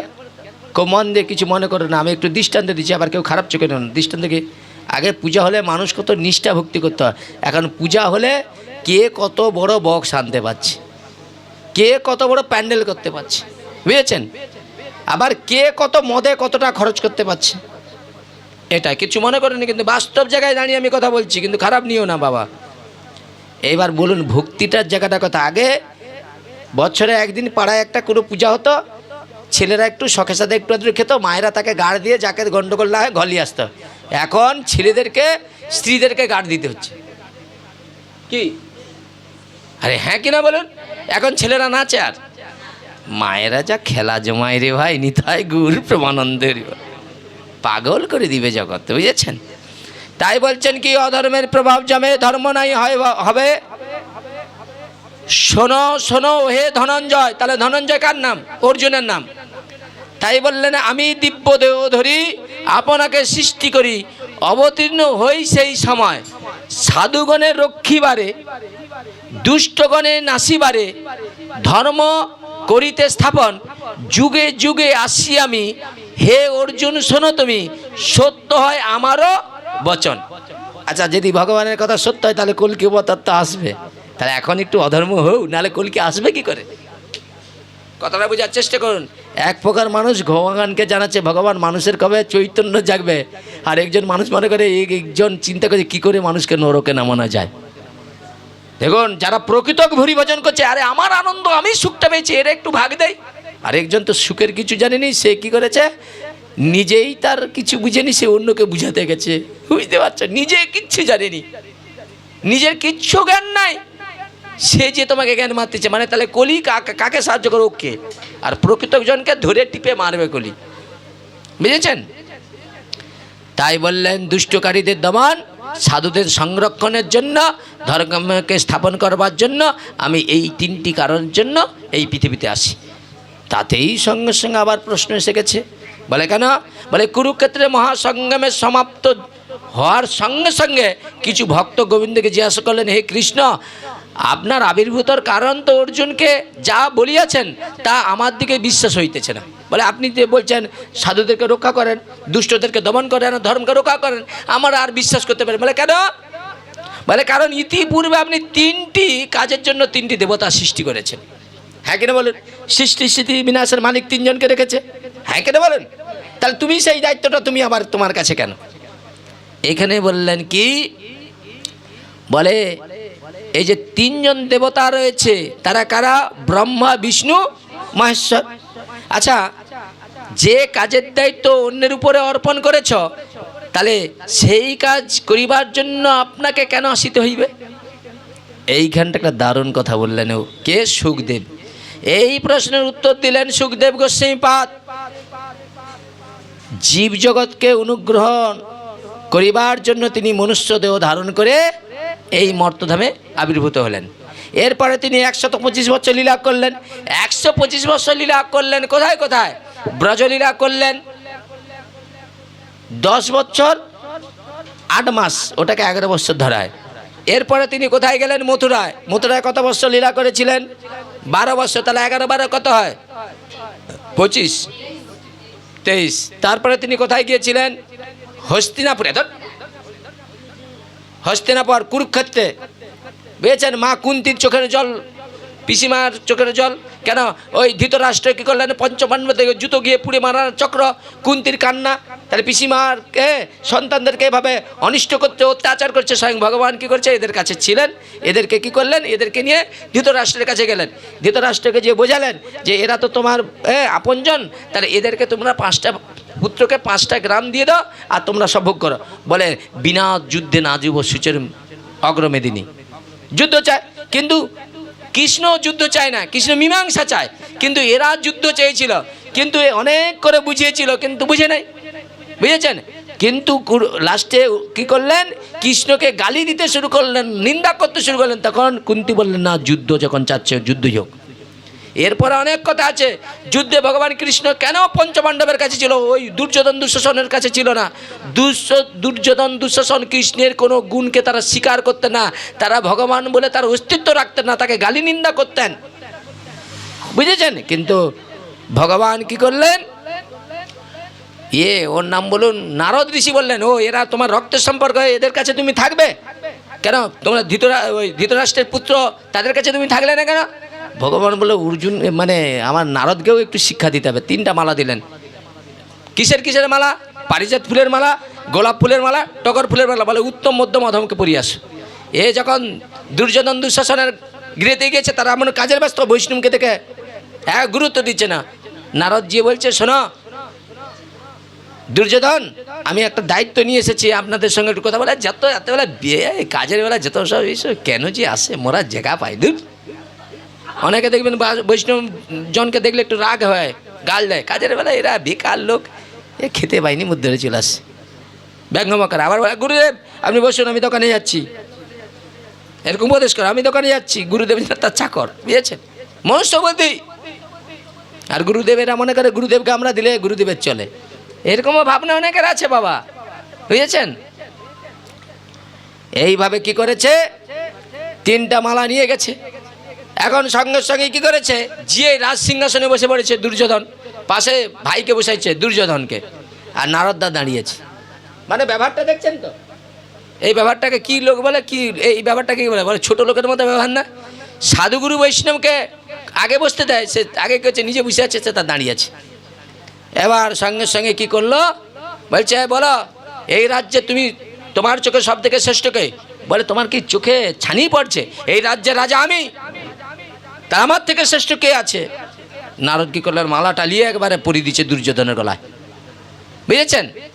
বলছে এইবার বলো মধ্যম কে তোমার চোখে? বলে কেন, আমার ভাই যে দুঃশাসন, মানে যে দ্রৌপদীর বস্ত্র হরণ করছিল।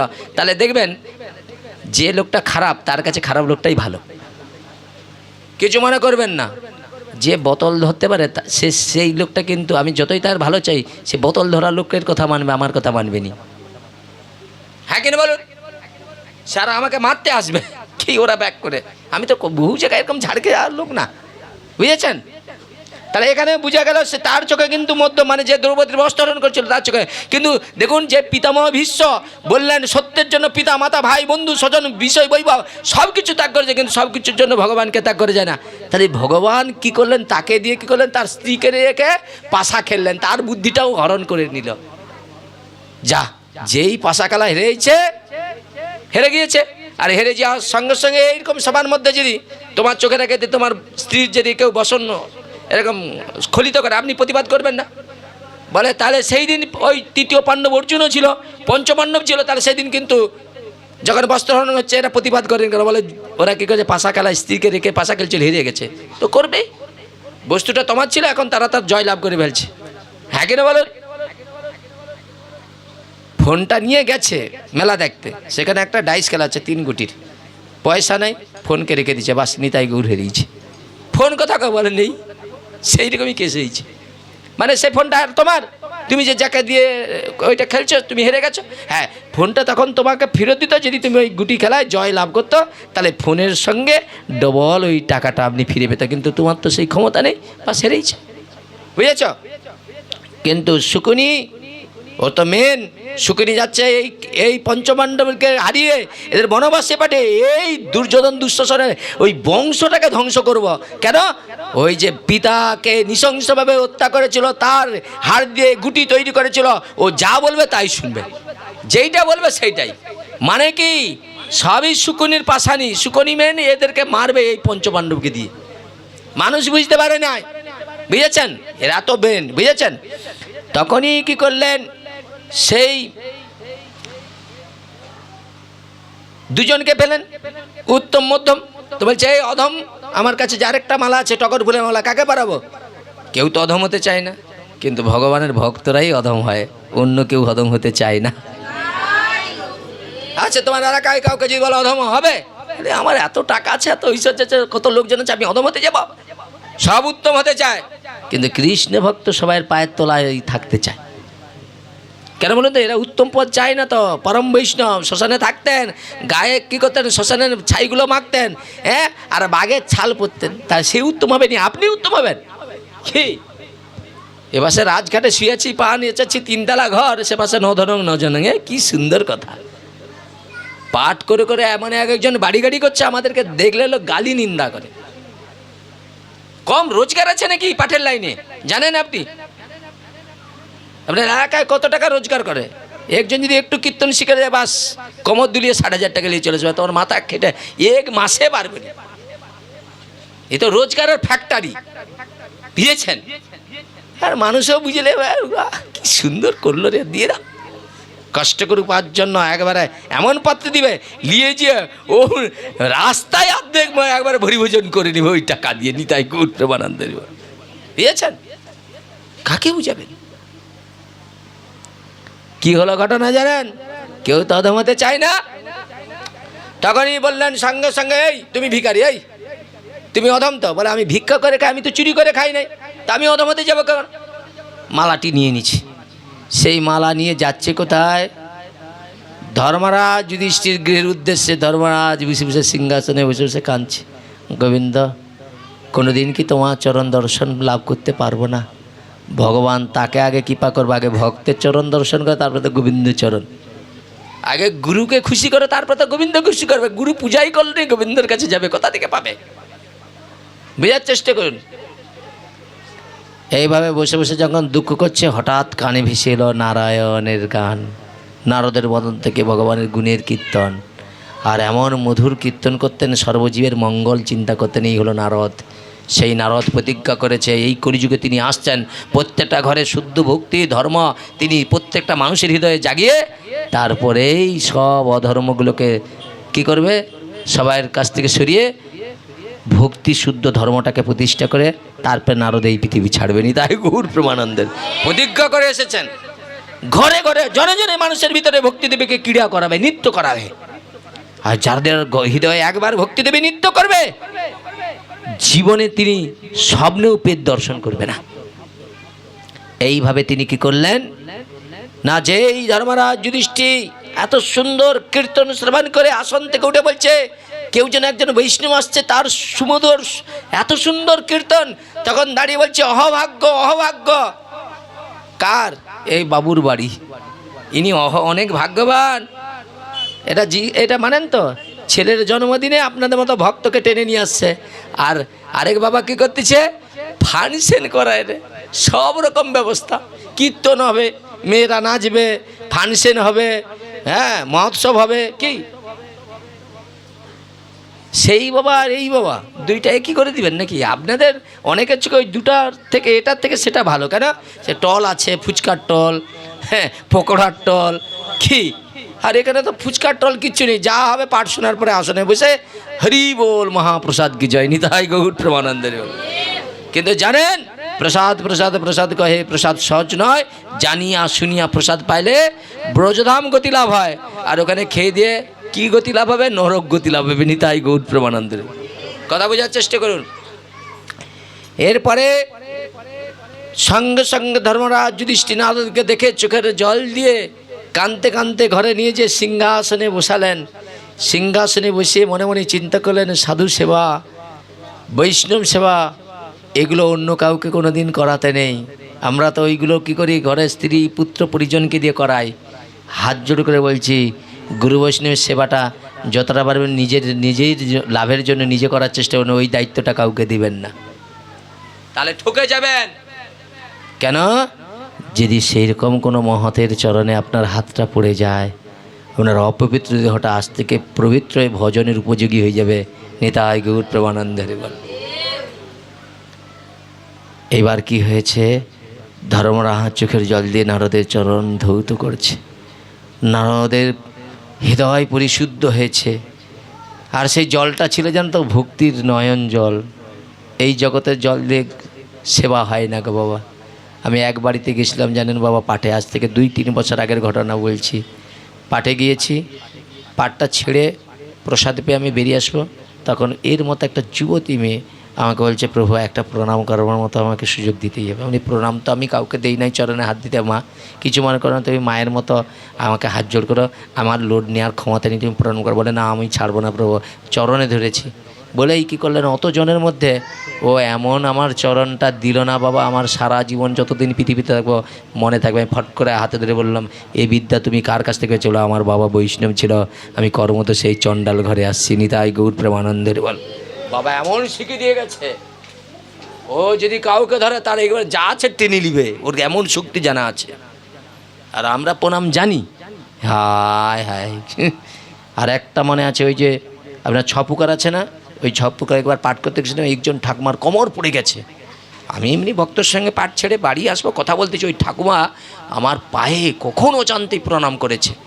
যেই হাতটা দিয়েছে পুরো আমার মাথা চুলকে দাঁড় করে দিচ্ছে, ভাবতে পারো ও কি জানে। আমি সেই দিন থেকে এর ভিতরে ঢুকতে গেছি, আর ঢুকতে যেয়ে পিপিলিকার মতো পুরো গুড়ে চিটি গেছি। এর ভিতর অনেক, এ তো হালকার উপর দিয়ে উঠছি, এর ভিতরে যেতে গেলে অনেক কষ্ট করতে হবে, বুঝেছেন? তা এখন কি হয়েছে, ধর্মরাজ যুধিষ্ঠিরকে কী করলেন, ধর্মরাজ যুধিষ্ঠির নারদ কেমন সেবা দিলেন, আসল কাজের কথা তার ভুলে গেছে। ওই যে দায়িত্ব, ওই দায়িত্বের কথা ভুলে গেছে। তার মানুষ কখন ভুলে যায় দায়িত্ব? যখন মানুষ প্রকৃত হরি কথা শুনবে। 7 দিনও যদি বসে থাকে এইভাবে, তোমার ক্ষুধা পিপাসা থাকবে না। যেদিন দেখবেন আপনি ঘরে গৃহকর্মের মধ্যে আছেন, বিকাল হয়ে যাচ্ছে, সন্ধ্যা হয়ে যাচ্ছে, খাওয়ার কথা মনে নেই। আর কেউ যদি মনে করে এই খাবার, আরে না সত্যি খাইনি দাও, মনে করালেই খিদা পায়, নাহলে খিদা পাবে না, বুঝেছেন? এইভাবে তিনি কি করলেন, চরণ ধৌত করে সেবা ব্যবস্থা করে নিজ হাতে কি করলেন, সেবা দিলেন নারদের। নারদদেব বেশ পরমানন্দের সেবা পেয়ে ঘুমিয়েছে। বাস যেই ঘুমিয়ে গেছে, জিজ্ঞাসা করলো কটা? বলে এখন বিকাল 5টা। আরে আরে আমার অনেক কাজ, চলে যাবে। বলছে আপনার মতো জনকে তো সাধারণত কম ভাগ্যে পাওয়া যায় না। আমার কোনো জন্মের পুণ্যের ফলে আপনাকে যখন পেয়েছি, আপনি যখন আমার বাড়িতে সেবা করেছেন, সেবার দক্ষিণাটা তো নিয়ে যাবেন। বলে হাতে সেবা দক্ষিণা দিয়ে প্রণাম করে এবার হাত জোড়ো করে দাঁড়িয়ে বলছে, আপনি তো খামাখা আমার বাড়িতে আসেন না, কিছু না কিছু কারণ। তখন নারদের চেতনা, বলে আরে ধর্মরাজ যুধিষ্ঠির, আপনার এই ব্যবহার আচরণ আমি সব ভুলে গিয়েছি। বলেই কি করলেন, ঘরের মধ্যে ছুটে গেল। ছুটে যে নারদ ঋষি কী করলেন, ধর্মরাজ যুধিষ্ঠিরকে বলছেন, বলো তো ধর্মরাজ যুধিষ্ঠির, এই জগতে তুমি সব থেকে উত্তম কাকে বলো? যেই উত্তমের কথা বলছে ধর্মরাজ যুধিষ্ঠির মধ্যে যন্ত্রণা শুরু হয়েছে, আর চোখে গল গল করে জল আসছে। বলছে, হে নারদ ঋষি, এই জগতে একমাত্র উত্তমকে জানো? আমি তার জন্য সারাটা জীবন প্রতীক্ষা করছি। সেই যেদিন আমার গৃহেতে আসবে, আমি আমার সময়ের যত টাকা অর্থ যা কামিয়েছি, সেই কামানোর একটা একটা অঙ্গ দিয়ে আমি কি বানিয়ে রেখেছি জানো? চলো। বলে দরজা খুলিয়ে তিনি একটা সিংহাসন দেখালেন। বলছে, যেই দিন সেই উত্তম জন, যিনি শশাঘর পৃথিবীর রাজা, যিনি অনন্ত কোটি বিশ্ব ব্রহ্মাণ্ডের মালিক, ঈশ্বর পরমকৃষ্ণ সচ্চিদ আনন্দময় বিগ্রহ, অনাদির আদি গোবিন্দ সর্বকারণে কারণম, কেবলমাত্র তিনি আমার চোখে উত্তম। আর সেই জনটা যদি কোনোদিন কৃপা করে আসে, তাহলে আমি ওই সিংহাসনে ওনাকে বসিয়ে তার চরণ ধৌত জল দিয়ে আমি এই ধরিত্রীকে পবিত্র করব, আর আমিও পাপমুক্ত হয়ে পবিত্র লাভ করব। সঙ্গে সঙ্গে কী করলেন, সেই পুষ্পের মালাটা কী করলেন, সিংহাসন রাখতে বললেন। যদি ভগবান আসে, আমি ওই মালাটা পরিয়ে চন্দন চর্চিত করব। কত বড় মনের আশা মা! আমরা মনে করি বাড়িটা ছিল না, তখন মাটির বাড়ি ছিল, গোবিন্দময় একটা বাড়ি দাও, আমি তোমার জন্য একটা সুন্দর মন্দির সাজাবো, সেখানে নীরবে যখন আমি দুঃখ পাবো, একা যেয়ে তোমার সেবা করব, তোমার আনন্দ করব। ঘরে প্রত্যেকটা ছেলে মেয়ের জন্য একটা একটা রুম বানানো হয়েছে। ভগবানের জন্য দেখুন সিঁড়ি ঘরের তলায় বসে আছে হাত পেয়ে। আর এই জগতে যেসব মন্দিরগুলি, এগুলো লোক দেখানো মন্দির বাবা, মঞ্চ, মন যায় না এগুলো। শুধু সাজানো। 7 ভাইয়ের 7টা মন্দির, কিন্তু প্রকৃত একটা মন্দিরের সেবা ঠিক মতো হচ্ছে না। এক মায়ের স্তনদুগ্ধে 7টা কলসি ভরে গেল, কিন্তু 7 কলসি একটা কলসি ভরবে না। 7 বেটা তবু মা কাঁদবে। কি জগৎ সংসার আলাদা হয়ে যাবে। দেখেন সঙ্গে সঙ্গে কী করলেন, নারদ দেখলেন ভক্তির কতটা উচ্চ জগায় ধর্মরাজ রয়েছে, কত তার ভগবানের প্রতি আস্থা, ভক্তি, বিশ্বাস। এই বিশ্বাস ভাব করে যদি কেউ একবার গোবিন্দকে বলে প্রভু আমি তোমার, তাহলে আর তাকে চিন্তা করতে হবে না। এরপরে বলছে আচ্ছা ভালো তো ধর্মপ্রাণ মধ্যমকে, বলছে যার বদনে সবসময় ভগবানের উত্তম মহিমা বাণী যে প্রচার করে যথাযোগ্য জীবের কল্যাণের জন্য, সেই কেবল মধ্যম। তাহলে এই জগতে আমরা কাকে মধ্যম সাজিয়েছি? যারা অর্থের বিনিময়ে আমার কাছে শোষণ করে 3 ঘন্টা রোজগার করে এত নিয়ে যায়, আমরা তাদেরকে ভালো চোখে দেখি। যারা প্রকৃত ভাগবত মেনে ভাগবত করে, অনেক ক্ষেত্রে গৃহস্বামী পরীক্ষা করে 50 টাকা দিয়ে, আমার কোনো যায় আসে না। 50 টাকাও দেয় বাবা, এখনও আমি মেনে নেই বাবা, সত্যি আসনে বলছে 50 টাকাও দেয়, আমি মেনেও নেই। অনেকে পরীক্ষা করে দেখে কি আমার কি যায় আসে, পাপ করছো রাশি শেষে ভুগবে তোমার মাসি পিসি, আমার কি যায় আসে, আমি তো বাড়ির চাকর, আমার কোনো দরকার নাই, বুঝেছেন? আমি যে আনন্দে আছি ও যে দিচ্ছি ও জীবনে আমার কাছে যেতে পারবে না, বুঝেছেন? হয়তো বুঝে নিচ্ছি আনন্দ কোথায় আছে, বুঝেছেন? এবার খুব মন দিয়ে শুনুন, তাহলে মধ্যমটাকে না, ওখানে দুর্যোধনের ভাই দুঃশাসন, এখানে মধ্যম করলো কাকে? নারদ ঋষিকে, বুঝেছেন? কেন নারদ ঋষি করেন না? নারদ ঋষি যথাযোগ্য জীবের মঙ্গলের জন্য ভাগবত ধর্ম প্রচার করতেন, নিজের মঙ্গলের জন্য চিন্তা করতেন না। আর আমরা ভাগবত ধর্ম প্রচার করছি নিজের মঙ্গলের জন্য, কি করে ওদেরকে ঠকিয়ে নিজে বড় লোক হবো। হ্যাঁ কিনা, ঠিক কিনা? হ্যাঁ হচ্ছে দেখেন। তাহলে আমরা এখান থেকে কি পেলাম? মধ্যম পেলাম কাকে? নারদ ঋষিকে। এবার অধম, আচ্ছা বলো তো নারদ ঋষি ধর্মরাজ যদি অধম, তোমার চোখে কে? সঙ্গে সঙ্গে চোখের জলে কাঁদতে কাঁদতে নারদের চরণে পড়ে বলছে, হে নারদ ঠাকুর, আমার মতো এই জগতে অধম আর কেউ নাই। কাঁদছে আর বলছে কেন? নারদ বললেন তুমি অধম হতে যাবে কেন? যে ভগবান তোমাদের সঙ্গে এত লীলাবিলাস করবার জন্য এত চিন্তা করছেন, তিনি আসবেন তোমাদের সঙ্গে লীলাবিলাস করবে, তোমাদের সঙ্গে থাকবে, তোমাদের সঙ্গে সব কিছু করবে, আর তুমি বলছো তুমি অধম। কেন বললেন অধম জানেন? বলে অধম না হলে উত্তমকে জীবনে লাভ করা যায় না। আমরা ডাইরেক্ট উত্তম হতে চাই, অধম হতে চাই নাই। এই জন্য আগে গুরুদাস সহ যাকে গুরু মনে করবেন তার আগে ব্যাগ বইবেন, তার চপ্পল বইবেন, তার সর্বস্ব কিছু করবেন, তারপরে তার কাছ থেকে দীক্ষা নেবেন। এই যে প্রয়াগে যে মেলা হয় না, প্রয়াগে একটা যুবক ছেলে বাবার বয়সী লোক তার ব্যাগ বই দিছে, তখন সাংবাদিকরা বলছে আরে আপনার কি মাথা ব্যথা খারাপ হয়ে গেছে, এইটুকু বাচ্চার ব্যাগ বই দিয়ে? বলে শোনো, ওনাকে বাচ্চা বলে আপনি অপরাধ দেবেন না, ক্ষমা ক্ষমা ক্ষমা চান উনার চরণে পড়ে। বলে কেন? বলে উনার ব্যাগ বই বই আমার বাবা মারা গেছে, আমি মারা যাচ্ছি, কিন্তু তুমি যাকে বাচ্চা মনে করছে বাচ্চা নয়, অখণ্ড ব্রহ্মচর্য ব্রত পালন করে তার ব্রহ্মার 4 পুত্রের মতো এখনো পর্যন্ত একই জায়গায় দাঁড়িয়েছে নবকিশোর হয়ে, নিতাই গৌর প্রেমানন্দের বলে। এখনো বৃন্দাবনে একজন মহাত্মা আছে যাদের বয়সের কথা বললে আপনার গা কাঁপবে। আমাকে কি দেখতে, আমার থেকে অনন্ত গুণ দেখতে ভালো। তার বয়স 80, ওনার পাশে যদি বসিয়ে দেয় না, মনে করবেন আমার থেকে উনি বয়সে ছোট। সত্যি বাবা, আমি নিজের চোখে দেখে আসি সাধু কাকে বলে। এরা কিন্তু রাত্রিতে বেড়ায়, দিনে বেড়ায় কম। প্রকৃত বৃন্দাবনে এমন মহাত্মাগণ আছে যাদেরকে রাত্রে বেড়ায়, দিনে খুব কম বেড়ায়। রাত্রে কী করে জানে? শুধু গিরি গোবর্ধন পরিক্রমা মারে। আমি পরিক্রমা ওই রাধে, আমরা এই সাধুকে ধরতে পারি, ওর পিছন। আরে উনি হাঁটতেছে, আমি ছুটতেছি ধরতে পারিনি, এই আসনে বসে বলছি। আরে তো বাবা আশ্চর্য, উনি হাঁটতেছে, আমি ছুটতেছি ধরতে পারিনি। তারপরে ওনাকে ফলো করে করে যে ওনার কুটিটি ঢুকিয়েছি, উনিও ঢুকেছে, আমি ঢুকেছি। उन्हें जिज्ञासा करते क्या हुआ? अरे आपका पीछे पीछे हम जा रहा हूँ गिरी गोवर्धन पर। बोले मेरा परिक्रमा समाप्त हो गया। अरे कि परिक्रमा समाप्त? আমরা তো এই তো পরিক্রমা শুরু করছি, নাকি 7 ঘন্টা লাগবে? এখন 1 ঘন্টা হচ্ছে মাত্র। তাহলে আপনার পরিক্রমা শুরু কথা? বলে আমি 12টা থেকে পরিক্রমা শুরু করছি। আরে বাবা, আপনি ঘুমান কখন? বলে আমি তোমাদের মতো যুবক বয়সে 3 বার করে পরিক্রমা মারতাম। আরে বাবা, উনার এই শরীর দেখলে আপনি মনে করেন জিম করে, এমন সুন্দর শরীর, এমন সুন্দর সাধু। যাবেন বৃন্দাবনে, বিনোদ বাবা যাবেন, প্রেমানন্দ মহারাজ 2টা কিডনি চলে গেছে, জীবনে দেখেছেন? সাধু দর্শন করতে হয়, ভগবানের দর্শন তো অনেক পরে। আমি এইসব রাধা মাধব, আমার রাধারানী আমাকে হাত ধরে আমার মতো অন্ধকে দর্শন করেছে। ওই প্রেমানন্দ মহারাজকে দর্শন করার জন্য লোক লাইন হয়ে পড়ে আছে, এমন ভাগবত মহাপুরুষেরা, এমন কটার 2টা কিডনি চলে গেছে, তবু এখনো পর্যন্ত তেজ দেখলে, জ্যোতি দেখলে পাগল হয়ে যাবে। এই জন্য ধামে যেতে হয় প্রকৃত সাধু দর্শন করতে। প্রতিমা দর্শন, হ্যাঁ, ভগবানের দর্শন অনেক পরে, সাধু দর্শন আগে। মহাত্মা দর্শন না করলে কিচ্ছু হবে না, বুঝেছেন? এইভাবে কি করলেন, তিনি অধম হয়ে গেল। তখন এই সঙ্গে সঙ্গে মালাটা পরিয়ে দিয়েছে। তখন নারদ ঋষি দেখছেন উনি কন্দন করছে, বলছে তোমার চোখে জল কেন? বলছে দেখুন, বৃষ্টি হলে সেই বৃষ্টির জল কোথায়? পাহাড় পর্বতে পড়ে, আর সেই পাহাড় পর্বতের জল কি করে নিচু জায়গাকে আশ্রয় করে।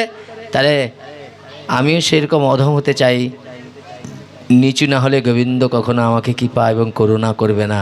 এই জন্য বৈষ্ণবরা হচ্ছে ত্রিনাদপি। বৈষ্ণবদের মধ্যে তিন ভাবনা যদি আসে, তার মধ্যে কিছু আসে না। এই জন্য একটা কথা বলি, 2টো জিনিস ফলো করবে। যিনি পাঠক হবে সে নিজের দোষ দেখবে, অন্য দোষ দেখবে না। এখন যদি বলেন বাবা আপনি তো ওই টাকা পয়সার কথা বলছেন, এখন 1 সেকেন্ড দেখাচ্ছি, দেখেন, আমি বলছি না এসব, আমি কথা বলি না। আচ্ছা, আরেকটা কথা আপনাদেরকে বলতে বাকি রয়েছে, যে ভাগবত বলছিলাম না, ভাগবত কি? ভাগবত ভগবানের স্বরূপ বলছিলাম না, হ্যাঁ, 365 অধ্যায়, 12 স্কন্ধ, 18,000 শ্লোক।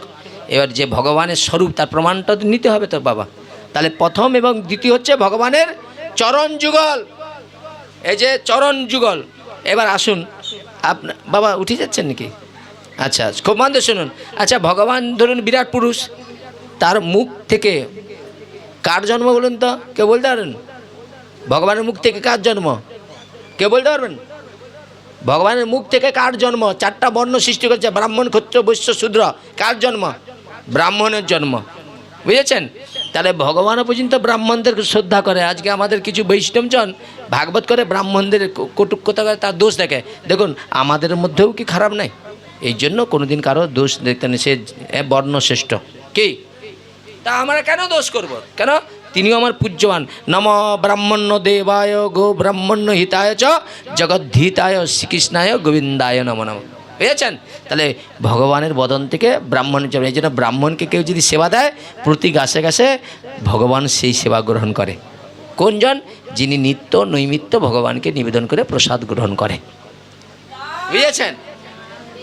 আমি আর বলছি না, এরপরে অনেক বললে তখন খারাপ ভাবে, বুঝেছেন? এই মুখটাকে যারা প্রসাদের মাধ্যম দ্বারে রেখেছেন, এমন জনকে কাউলে স্বয়ং ভগবান গ্রহণ করে, বুঝেছেন? এবার বললেন কি, 2 বাহু দিয়ে কার জন্ম? ক্ষত্রিয়র জন্ম। আচ্ছা, তারপরে বৈশ্যর জন্ম কার, কোথা থেকে? মানে যারা চাষবাস ব্যবসা বাণিজ্য করে, ভগবানের উরু থেকে, বুঝেছেন? আবার কোনো গ্রন্থে বলছে ভগবানের উদর থেকে, কিন্তু আমি গৌড়ীয় মঠের গ্রন্থ থেকে দেখলাম উরু থেকে। তাহলে এর আগে যে গ্রন্থ ছিল সেটা বলছিল উদর থেকে, এটার ভুল। গৌড়ীয় মঠ সিদ্ধান্ত মানে ভক্তি সিদ্ধান্ত, ওটাই সিদ্ধান্ত, বুঝেছেন? ওই জন্য আনতান গানতে হাত দিতে নেই, আমরা দিয়ে ভুল করেছি প্রথমে, তখন তো বুঝি নাই কি বাবা। এবার চরণ থেকে কার জন্ম? শূদ্রের জন্ম। তারপরে ভগবান বলে, 4 বর্ণ আশ্রম যদি কৃষ্ণ নাহি ভজে, সকর্ম করিলে সে নরকে পড়ি মরে। এবার বলো কোথায় আছে? বুঝতে আছে অস্তিত্ব? এইভাবে কি করলেন না, ভগবান কি করলেন? 4টা বর্ণ সৃষ্টি করলেন, বুঝেছেন?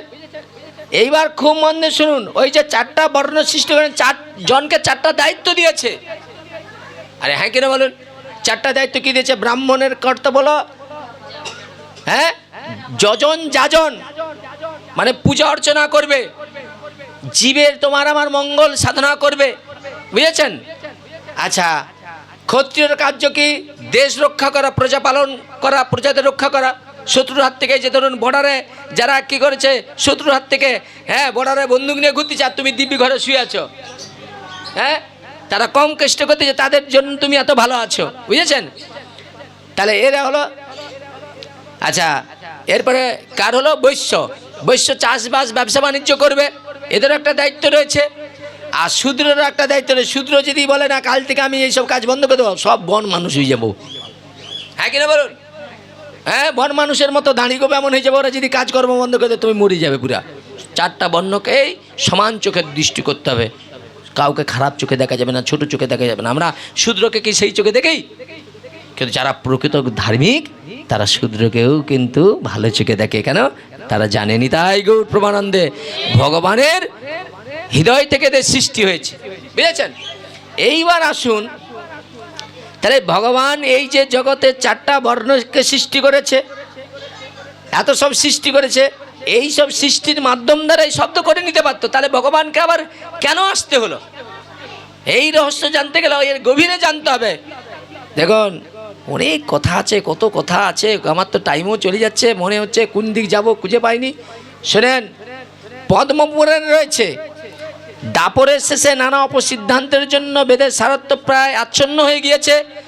দেবতারা কি করলেন? শ্রী নারায়ণের শরণাপন্ন হলেন। তখন বেদমূর্তি নারায়ণ তখন ব্যাসরূপে পৃথিবীতে অবতীর্ণ হয়ে চতুর্বেদ বিভাগ করলেন। তাহলে ব্যাসদেবকে স্বয়ং নারায়ণ, আমরা ব্যাসদেবকে কি মনে করি? ভাবি একজন লেখক, কি ভগবান স্বয়ং নারায়ণ হলে সেসব লীলা লিখবে কি করে? কথা বোঝার চেষ্টা করুন। তাই তিনি কি করলেন? বেদ বিভাগ করলেন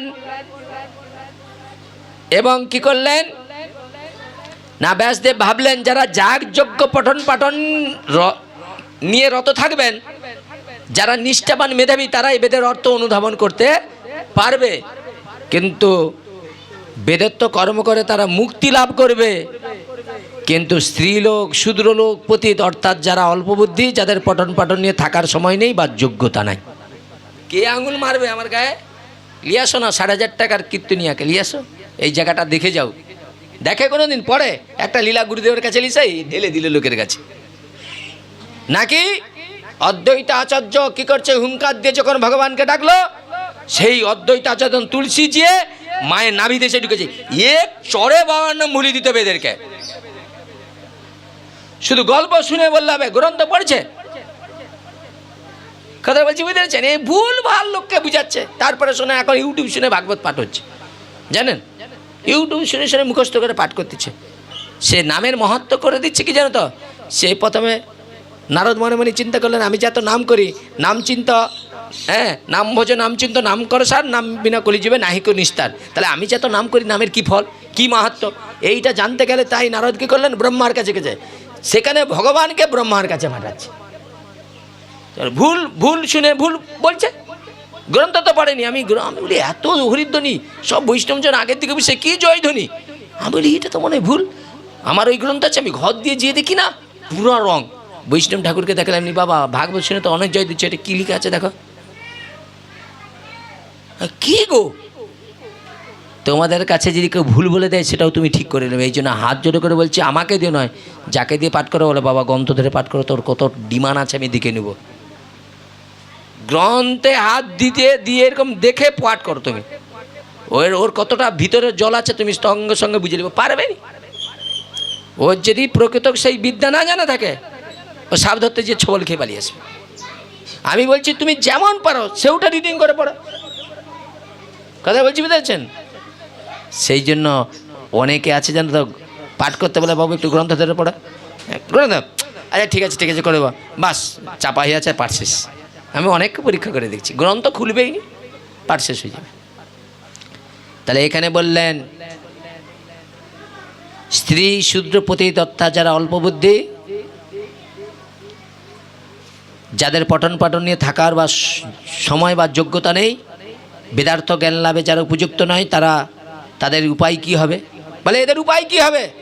তাই তিনি বেদত্ব সব তত্ত্বকে উপদেশ কাহিনীর মাধ্যম দ্বারায় মহাভারত পুরাণ রচনা করে ব্যক্ত করলেন, যাতে পুরাণ তত্ত্ব উপলব্ধি করে সাধারণ মানুষ মায়া মোহকে অতিক্রম করতে পারে। মায়া দেখেছো? এই মায়া দেখেছো কেউ? আরে হ্যাঁ কিনা বলো? তোমাদের মাথা ঘুরিয়েছে, মায়া দেখনি? মায়া দেখা যায়নি? কি অনুভূতি দেখা যায়? এইটা আমার মা, এইটা আমার বাবা, এইটা আমার ভাই, এইটা আমার বাড়ি, এইটা আমার দেহ, এসব তো এগুলো মায়ার দ্বারাই সৃষ্টি হয়েছে। এর উপরের স্তরে যাও, এই জগতে যা কিছু দেখছো সব মায়া। এগুলো তোমার পূর্বে ছিলও না, বর্তমানে থাকবে না, বর্তমানে এগুলোকে সব ফেলে যেতে হবে। এইগুলো হলো মায়া। আর তোমার মায়ার থেকে একটু উপরে উঠে এই সাধু সঙ্গ করে যেটুকু তুমি সংস্কার করছো, এইটা তোমার সঙ্গে যাবে সংস্কার। যাওয়ার দিন বলে না পাঠক, কিচ্ছু সঙ্গে যাবে না। এই কিছু সঙ্গে যাবে না, তুই যাওয়ার সময় তাহলে তো 40,000 30,000 টাকা নিয়ে যাচ্ছ কেন? তুই ত্যাগ করে যা। মুখে বল দিচ্ছে কিছু যাবে না, আশেপাশে বলে না আমার 40,000 টাকা 1,000 টাকা কম হলে আমি শুনবো না। মুখে বলা পাটি নাকি? কথা বলছি বুঝো? তুমি তো জেনে গেছো আমি যাওয়ার দিন কিছু নিয়ে যাবো না, তাহলে তুমি ছেড়ে যাও কমিটিকে। কথা বোঝার চেষ্টা করুন। এইখানটা একটা কথা শুনেন, যাওয়ার দিন বলে না সব কিছু ছেড়ে যাবে, হ্যাঁ কিনা? সব ছেড়ে যেতে হবে, কিছু সঙ্গে যাবে না। কি যাবে? মেরে থাপ্পড় মেরে দেবো গালে করে, নাম যাবে। কর্মের ফল, তুমি কর্ম কি করেছ সেই কর্মের ফল তোমার সঙ্গে যাবে। তাহলে পাপ করেছো কি পুণ্য করেছ? তাহলে পুণ্য করলে কোন দিকে যাবে? উপর দিকে না নিচের দিকে? হ্যাঁ, উপর দিকে। সত্যি? হ্যাঁ, শাস্ত্র দেখছো কোনোদিন? দাঁড়ান একটু দেখি দেই এদেরকে, একটু দেখে দেই। উপরে যেতে হবে, নিচে দেখে দিতে হবে। কোথায় রাখছি রে বাবা? দাঁড়ান দাঁড়ান দাঁড়ান, একটু দাঁড়ান, সব দেখাতে হবে। দাঁড়ান, না দেখালে আবার ভুলভাল বলে, এরা আবার আমাকে কষবে। দাঁড়াও, এ অনেক জ্বালা আছে। আচ্ছা একটু দেখে নেই, বুঝেছেন? একটু দেখে নেই শাস্ত্র কি বলছে, দেখে নিই। খুব মন দিয়ে শুনেন, এইখানটায় বিচার আছে। দেখেন কি বলা আছে, বলছে ব্রহ্মাণ্ডের মধ্যে মধ্যস্থলকে ভূলোক কি বলা হয়? ভূলোক। আশা করি আপনারা শুনেছেন ভূলোক। এই ভূলোকের যথাক্রমে ঊর্ধ্ব দিকে, ঊর্ধ্ব মানে উঁচুর দিকে, ভূলোক, স্বর্গলোক, জনলোক, মহালোক, তপলোক, সত্যলোক। তাহলে কোন দিকে আছে? উপর দিকে। আর ভূলোকের নিম্ন দিকে মানে, নিম্ন শব্দের অর্থ কি? নিচের দিকে। তাহলে দেখুন আমাদের মাথায় মা গঙ্গা বসে আছে, ঠিক আছে? সেই জলটা যদি একবার নাভি থেকে নিচে নেমে যায়, বাস শেষ হয়ে গেল। হাতির মতো গেলাম, বিড়ালের মতো আসিনি। কি তুমি যেমন গুহায় ঢুকবে, সেই গুহা দিয়ে তোমাকে সেই রকম মন্ত্র তেজের দ্বারা যেমন যাবে, তেজের দ্বারা বেরিয়ে আসতে হবে। তবে নাহলে ওই অভিমন্যুর মতো মেরে দিবে একবারে তোমাকে। কি যেখানেই জন্ম সেখানেই তোমার মৃত্যু। খুব সাবধান, এর ভিতর রহস্য অনেক উপলব্ধি করতে হবে, এত হালকার জিনিস নয় এটা, বুঝেছেন? তাহলে বললেন কি ওই ভূলোকের নিম্ন দিক, বুঝেছেন? আচার যখন বা অনেকে বলে না, ওই যে বৃষ্টি পড়ে না, বৃষ্টির জলটা কোথায় পড়ে? ঘরের চালে পড়ে, চাল থেকে কোথায়? ছাঁচে পড়ে। ছাঁচের জলকে যে মাথায় তুলতে পারেন তিনি বৈষ্ণব, বুঝতে পারছেন? এই জন্য ঢি ভিঙ্গুর ধাতুর নাম হলো ধারণ পোষণ। ধারণ না থাকলে তোমার জলটা নিম্নে চলে যাবে, হ্যাঁ কিনা বলেন? তাহলে এখানে বললেন কি, বলছে নিম্ন থেকে যথাক্রমে অতল, বিতল, সুতল, তলাতল, মহাতল, রসাতল, পাতাল। ও বলে না ওই তুই কি মরার জন্য ফাঁদ করছিস, পাতালে গিয়ে মরবি, এত পাপ করু, বলে না? পাতালটা কোথায়? পাতালটা কোথায়? পাতালটা কোথায়? নিচে। বলেন কি হচ্ছে, বলেন বাবা, বলেন কি হচ্ছে, আমাকে বলেন। আচ্ছা আচ্ছা শোনেন,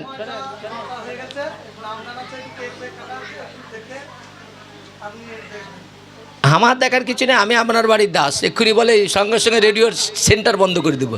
কি আমার কোনো ব্যাপার নেই, আপনি বললে আমি চলবো, বাস আপনি আমাকে খাটিয়ে দিলে আপনার লাভ। আমার তো দেখুন, আমি 9টা বাজলেও বন্ধ করলেও আমার জন্য ভগবান যতটা ধার্য করে রাখছে ততটা, 10টা হলেও সেই ধার্য একই, রাত্রি 1টা সকাল হয়ে গেলেও সেই ধার্যটা একটাই। আমি শুধু খাটার জন্য আসিনি, তাই গৌর প্রেমানন্দের। আমি ঘড়ি জীবনে হাতে দেই নাই, কেন বলেন তো? ওই ঘড়ি দেখে টাইম দেখে আমি ভাগবত করি নাই, কেন? আমি তোমাদের দিকে তাকিয়ে করি। এবার তোমাদের যতক্ষণ রুচি থাকবে ততক্ষণ বলবে বিশ্রাম করতে, বলে বিশ্রাম করে দেবো, বুঝেছেন? আমার কোনো সেটা আমি, আচ্ছা ঠিক আছে, আমি আমি আমি খুব চালাক লোক আছি, আর দেখাতে পারি, দেখে নিচ্ছি। আমাকে ঠিক টাইমে আমি এবার যেমন চালাতে পারি তেমন ঠিক টাইমে বন্ধ করতে পারি, বুঝেছেন?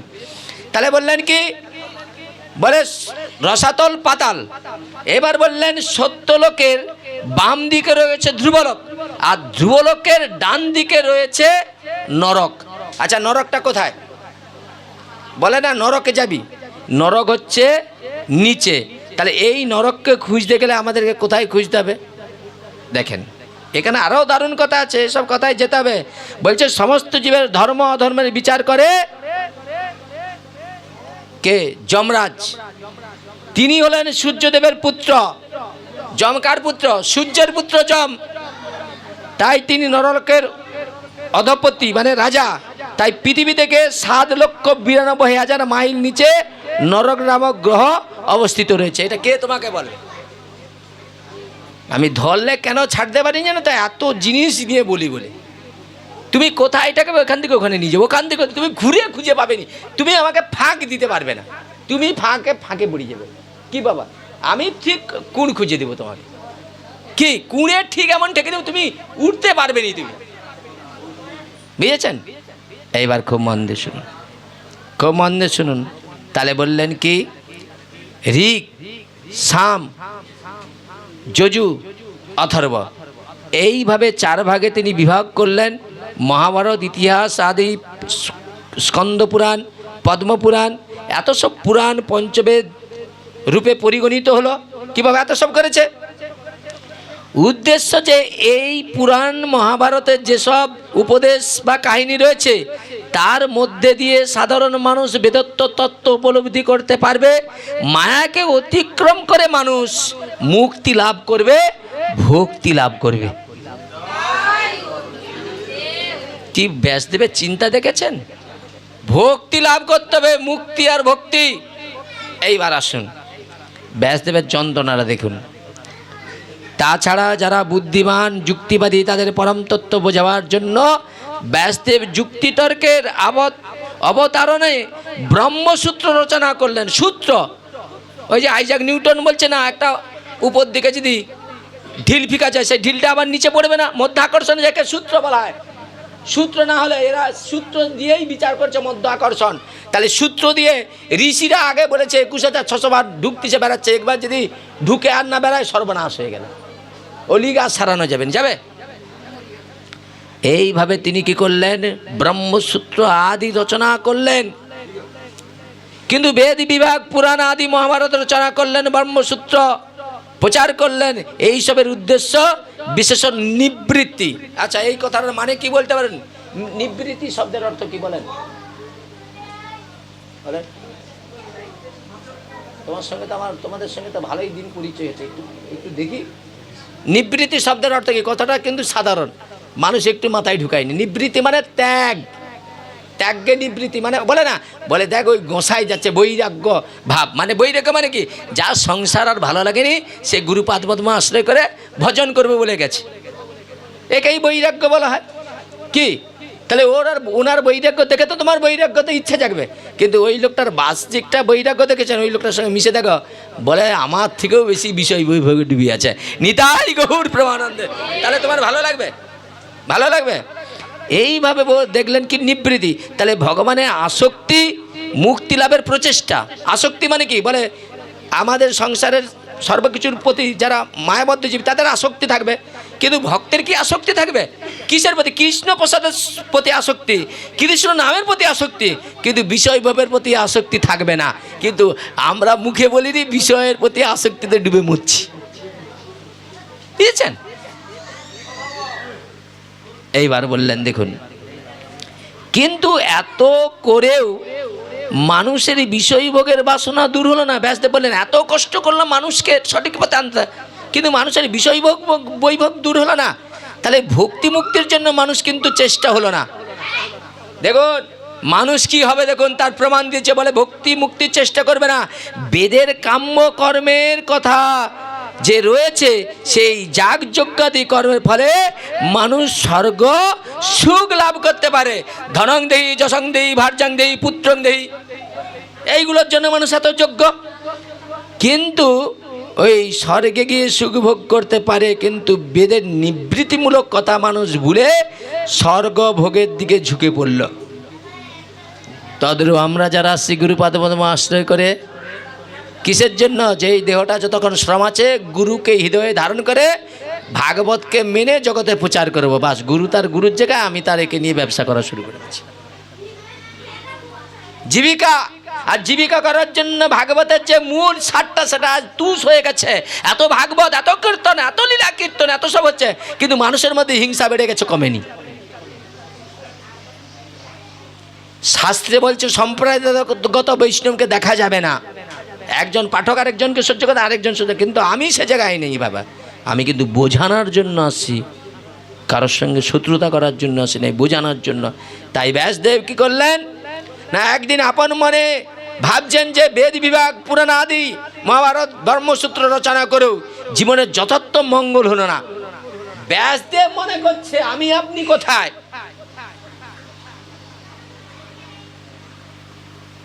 মানুষের মন নিবৃত্তির দিকে গেল না, নিবৃত্তি মানে ত্যাগের দিকে গেল না, মানুষ ভোগে ঝুঁকে পড়ছে। হ্যাঁ কিনা বলুন?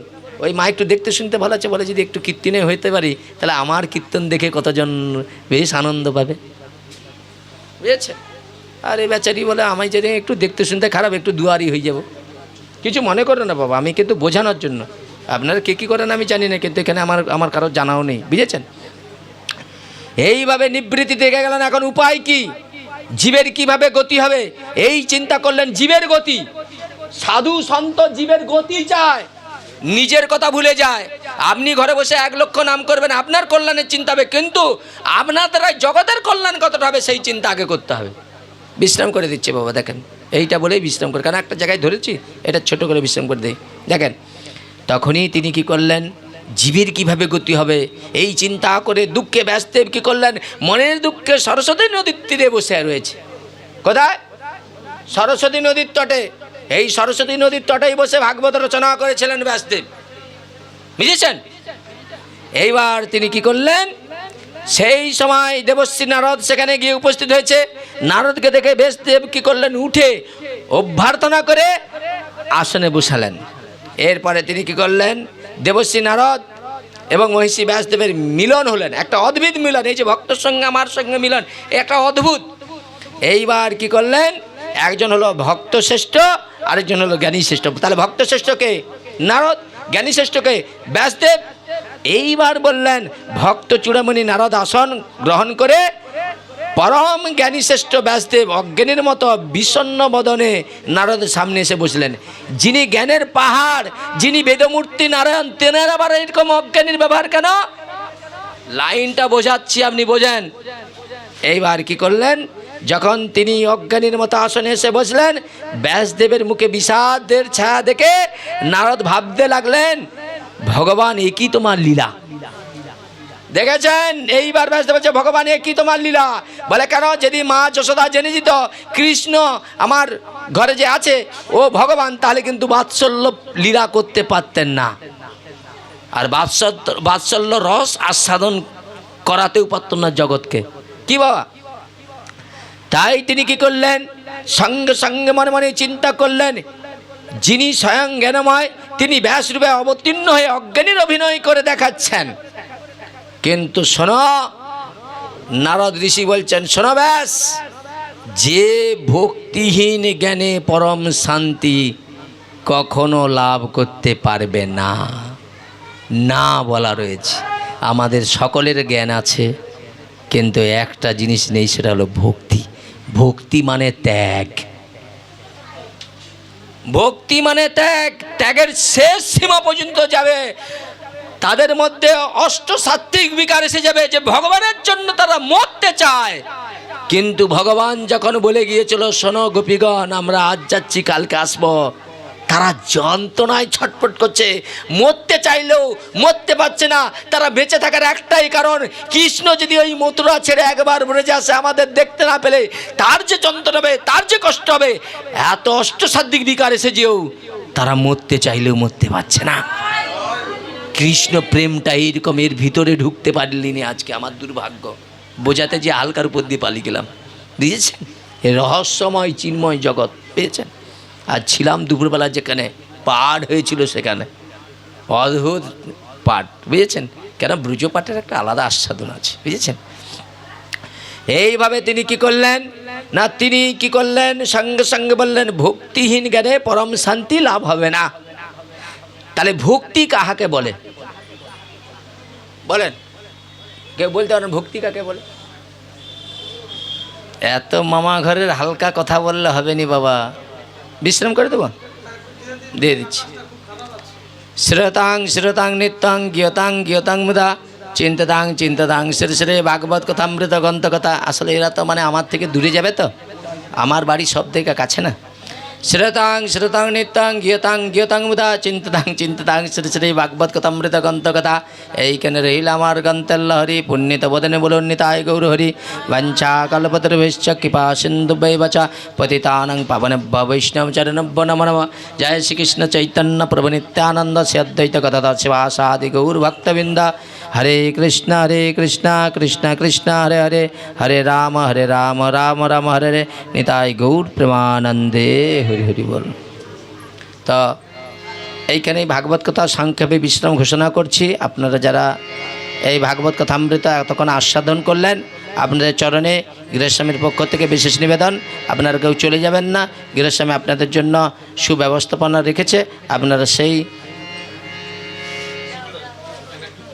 কি প্রসাদের ব্যবস্থা রয়েছে, কি আছে? অন্ন। আচ্ছা, আপনারা সকলেই অন্ন প্রসাদ গ্রহণ করে শোনেন, ওইটা নিয়ে আসছেন। ওর সঙ্গে একটা পাত্রের মধ্যে ধান দুর্ভা এগুলো নিয়ে আসতে হয়। হ্যাঁ, প্রদীপ থাকবে, ওগুলো ওই বাবারা সবাই মিলে আশীর্বাদ করবেন, ঠিক আছে? আচ্ছা, আমাকে অনেকটা যেতে হবে, আপনারা তাহলে আগান, আর আমার ছুটি এইবার, ঠিক আছে? আমি আর বেশিক্ষণ থাকবো না। হ্যাঁ, তো সবাইয়ের জন্য ভগবানের পাদপদ্মে প্রার্থনা করছি, আপনারা সকলেই শুদ্ধ ভক্তিকে আশ্রয় করুন, আর ভক্তি মাধ্যম দ্বারাই ভগবানকে খোঁজার প্রয়াস করুন। একমাত্র জ্ঞানের দ্বারাই, বিদ্যা দ্বারাই, তপস্যার দ্বারাই, সেবা পূজার দ্বারাই পাবো না, কেবল কলিযুগ তো আমরা শুদ্ধ ভক্তির মাধ্যম দ্বারাই পাবো। আর শুদ্ধ ভক্তিটা বিষয় অনেক গভীর আছে, সেগুলো আলোচনা করে দিন। যদি রাধা মাধব কৃপা করে আপনাদের চরণে আসতে পারি, সেই দিন প্রকৃত এই ভক্তি কাকে বলে এইসবের আলোচনা হবে। এই হালকা আলোচনা থেকে আরও উন্নত মানের আলোচনা হবে, যদি ঠাকুর চায়। তাই সবাই ভালো থাকবেন, প্রেম সে বলুন নিতাই গৌর সীতানাথ প্রেমানন্দে হরি হরি বল।